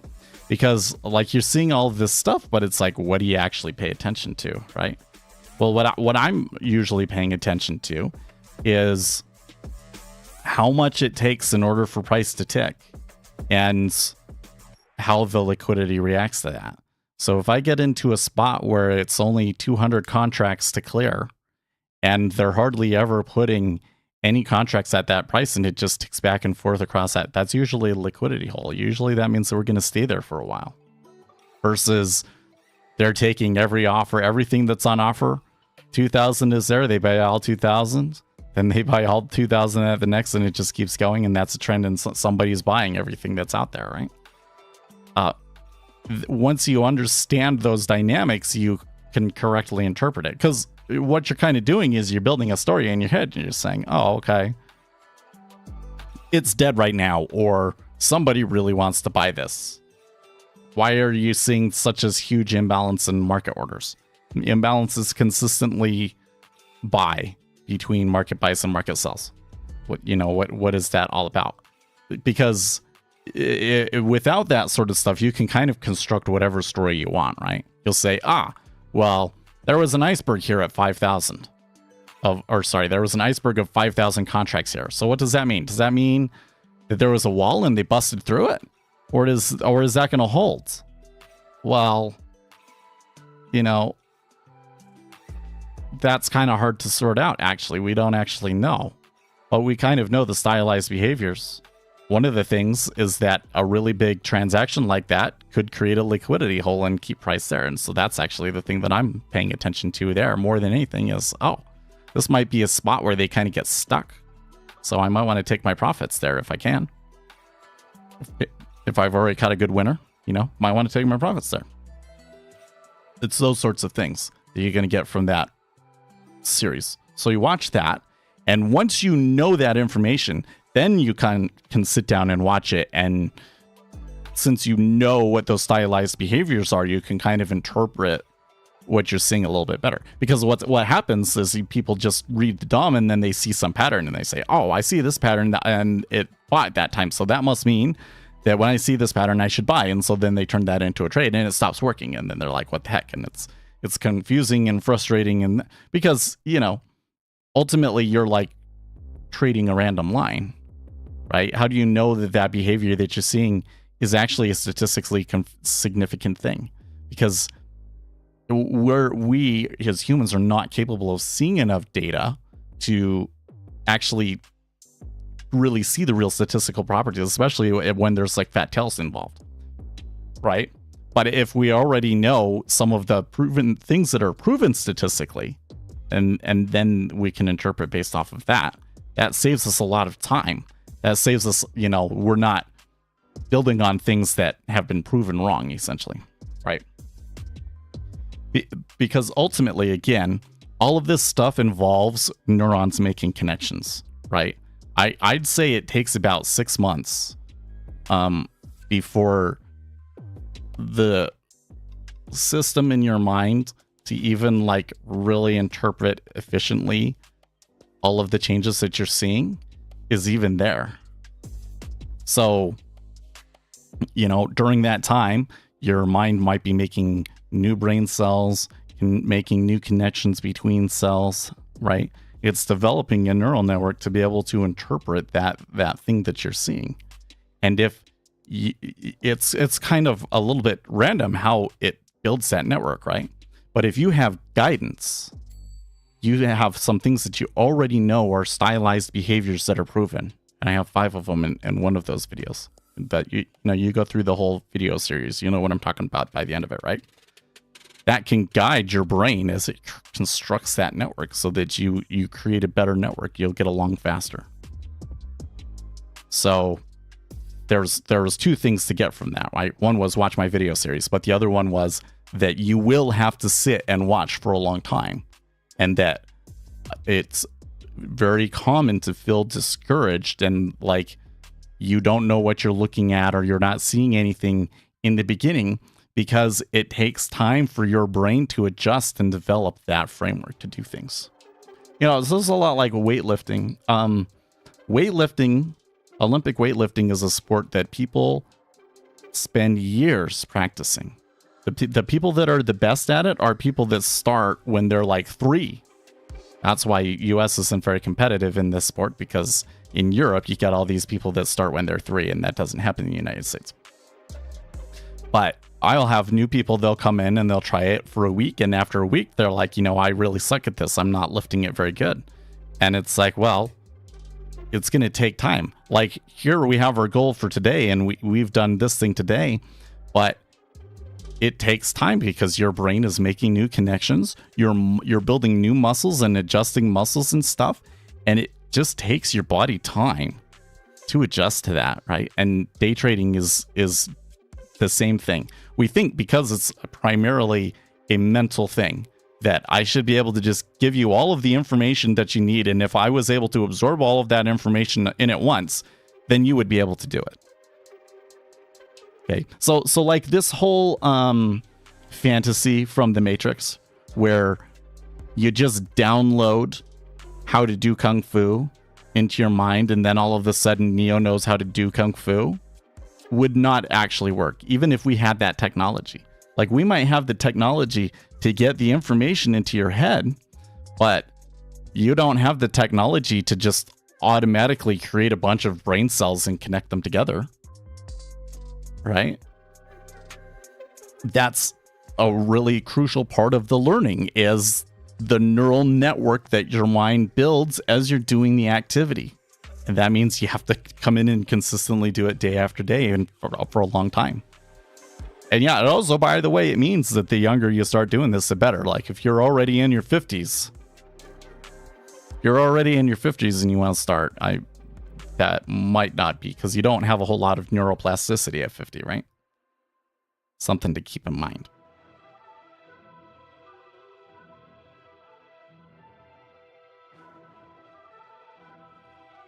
Let's see here. My neighbor suddenly changed his mind today on which planet affects the markets. Earlier, it was Dragon's Head. Today, he is like, it's Mercury, because Mercury governs banking. I find it's so frustrating, right? Because I'm all about empiricism. Oh my gosh, I saw this hilarious XKCD here. Wait, let me go find it. It was like 2 days. It was like 2 days ago. Yeah, it was not. It wasn't even 2 days ago. It was yesterday's. Here's yesterday's XKCD. My New Year's resolution this year was to reject empiricism. And then the girl asks, and how's that been working out for you? And he responds, what does that have to do with anything, right? Because in empiricism, it's like all about the actual data and the actual results. And so if you're rejecting empiricism, then the results or the performance of how you've been doing since you started rejecting empiricism shouldn't matter, right? I thought that was funny. Oh, and what's the alt text? The problem started with my resolution next year to reject temporal causality. Anyways, you like performance. At the end of the day, performance matters. You do have to perform. The problem is that we're talking about performance over very long time scales, over very large data sets that humans aren't very good at looking at. Humans have a hard time keeping track of more than a few hundred things. You're not going to remember more than like 20 trades. You know, like, what was your last 20 trades? You don't know. Well, where's the actual statistics about that? Now tell me what was the last 1,000 or 10,000 trades, right? You can't do that, right? So you have to be empirical, but you have to be empirical over a large data set. And so it's funny how people make those mistakes. Is that the first thing is for some reason people's natural inclination is not to be empirical about it, is to they almost always go to social proof first instead.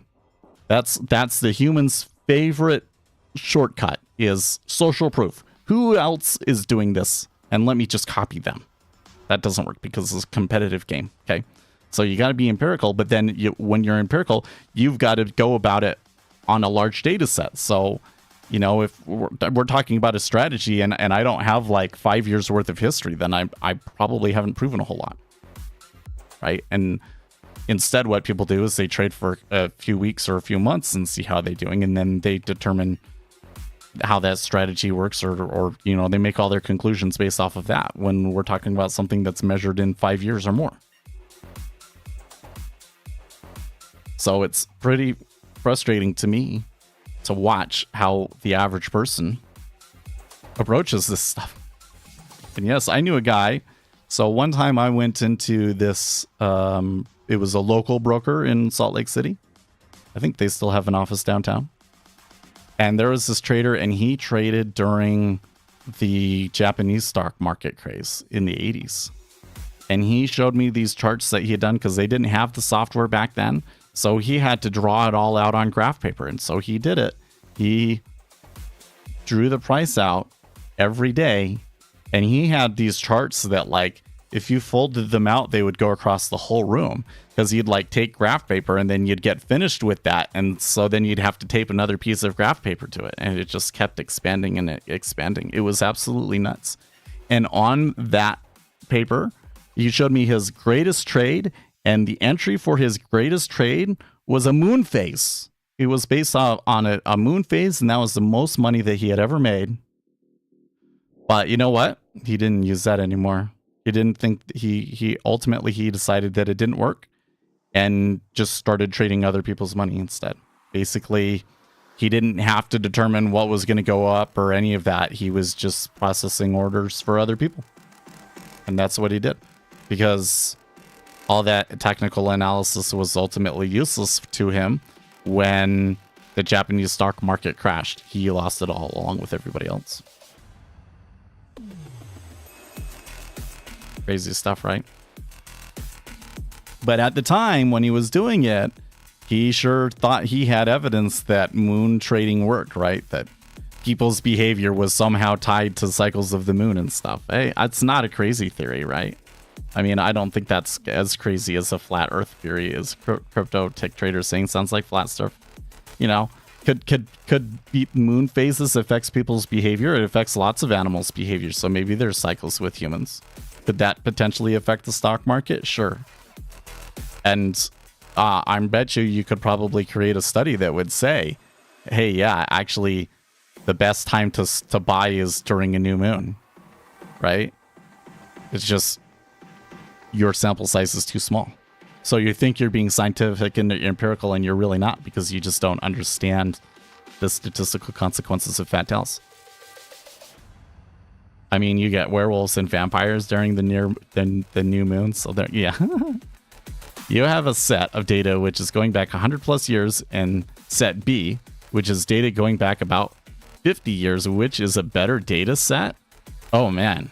Well, it would depend on, I don't think that the how far back the data set went would actually be very indicative of how effective a backtest on that data set would be, right? Because for one thing, if it can go back 100 plus years, I bet you I only have daily data, right?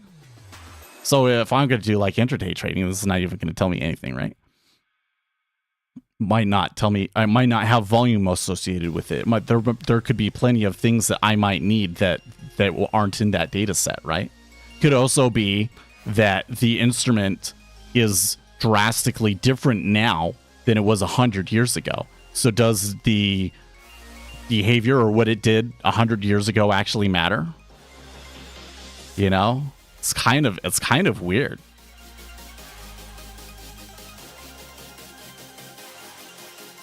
Gann method? I've never heard of that. I'm sure that Gann was like a chart tool, drawing tool, right?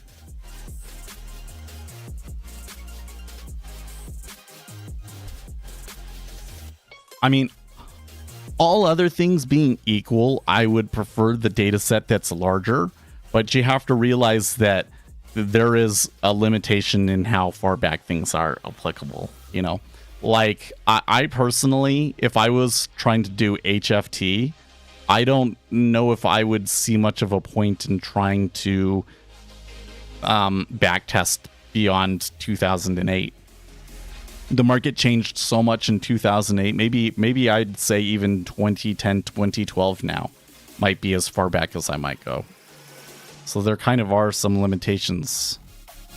It's kind of funny. I mean, that's kind of one of the problems, is that the amount of data that you need to be able to do a proper backtest oftentimes just doesn't exist.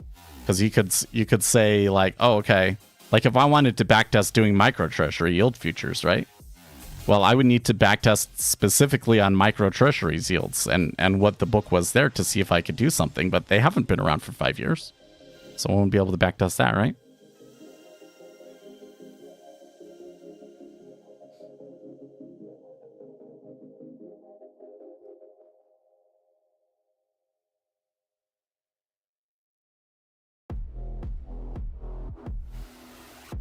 So I kind of suspect that the way that Akshay is asking me that question suggests that the 50-year data set would actually be better, because I think he's trying to give me a trick question, but I reject your trick question and just insert more general information about backtesting. Yes, some data is too old to actually be practical. And one of the issues is that once you have enough data, some of that data might be too old to be practical anymore. So sometimes the data that you need to really prove something just doesn't exist. There's not enough data sets within the time period to actually make it work. Rough stuff. But that's a part of why I don't think it's a very good idea to try and data snoop. To say, I'm just going to go and look at every possible combination of things and see what one actually works best, and that's the one that's going to perform in the future. That almost never works.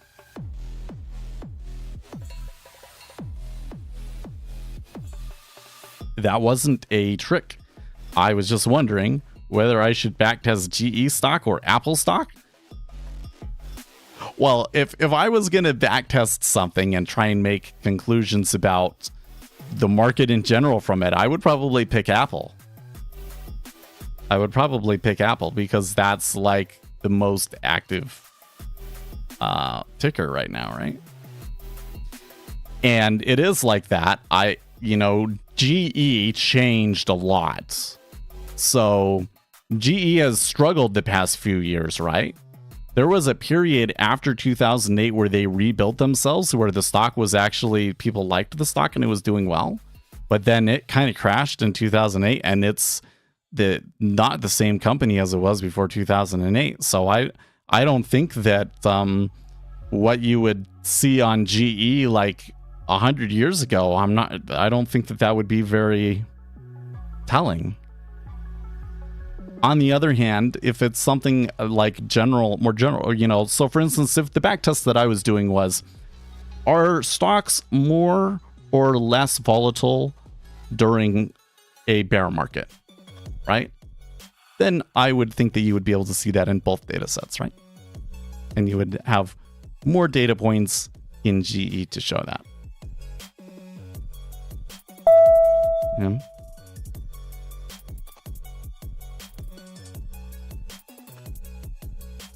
Oh, what's this?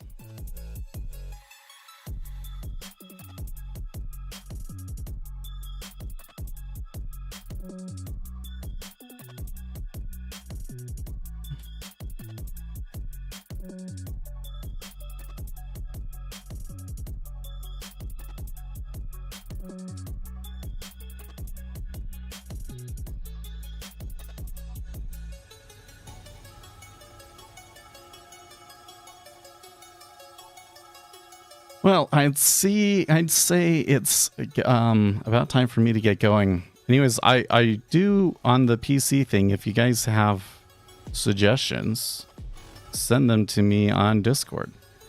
Maybe I'll go into the off-topic channel. So we'll talk about the hardware. So I'm not quite sure which motherboard to go for here. But I guess part of it depends on my overall budget. Maybe what I should do is I should add the other things first, like the memory and the SSD drives. And then, you know, pick my motherboard based on my budget from that. Probably. All right, guys. I'm going to get going. I got some stuff to do. So I will see you guys tomorrow. And, you know, tomorrow we might do some programming, because remember we had that platform ATAS, but we wanted to see how it was to program. So maybe we can do that tomorrow. Anyways, so until then, stay excellent, team.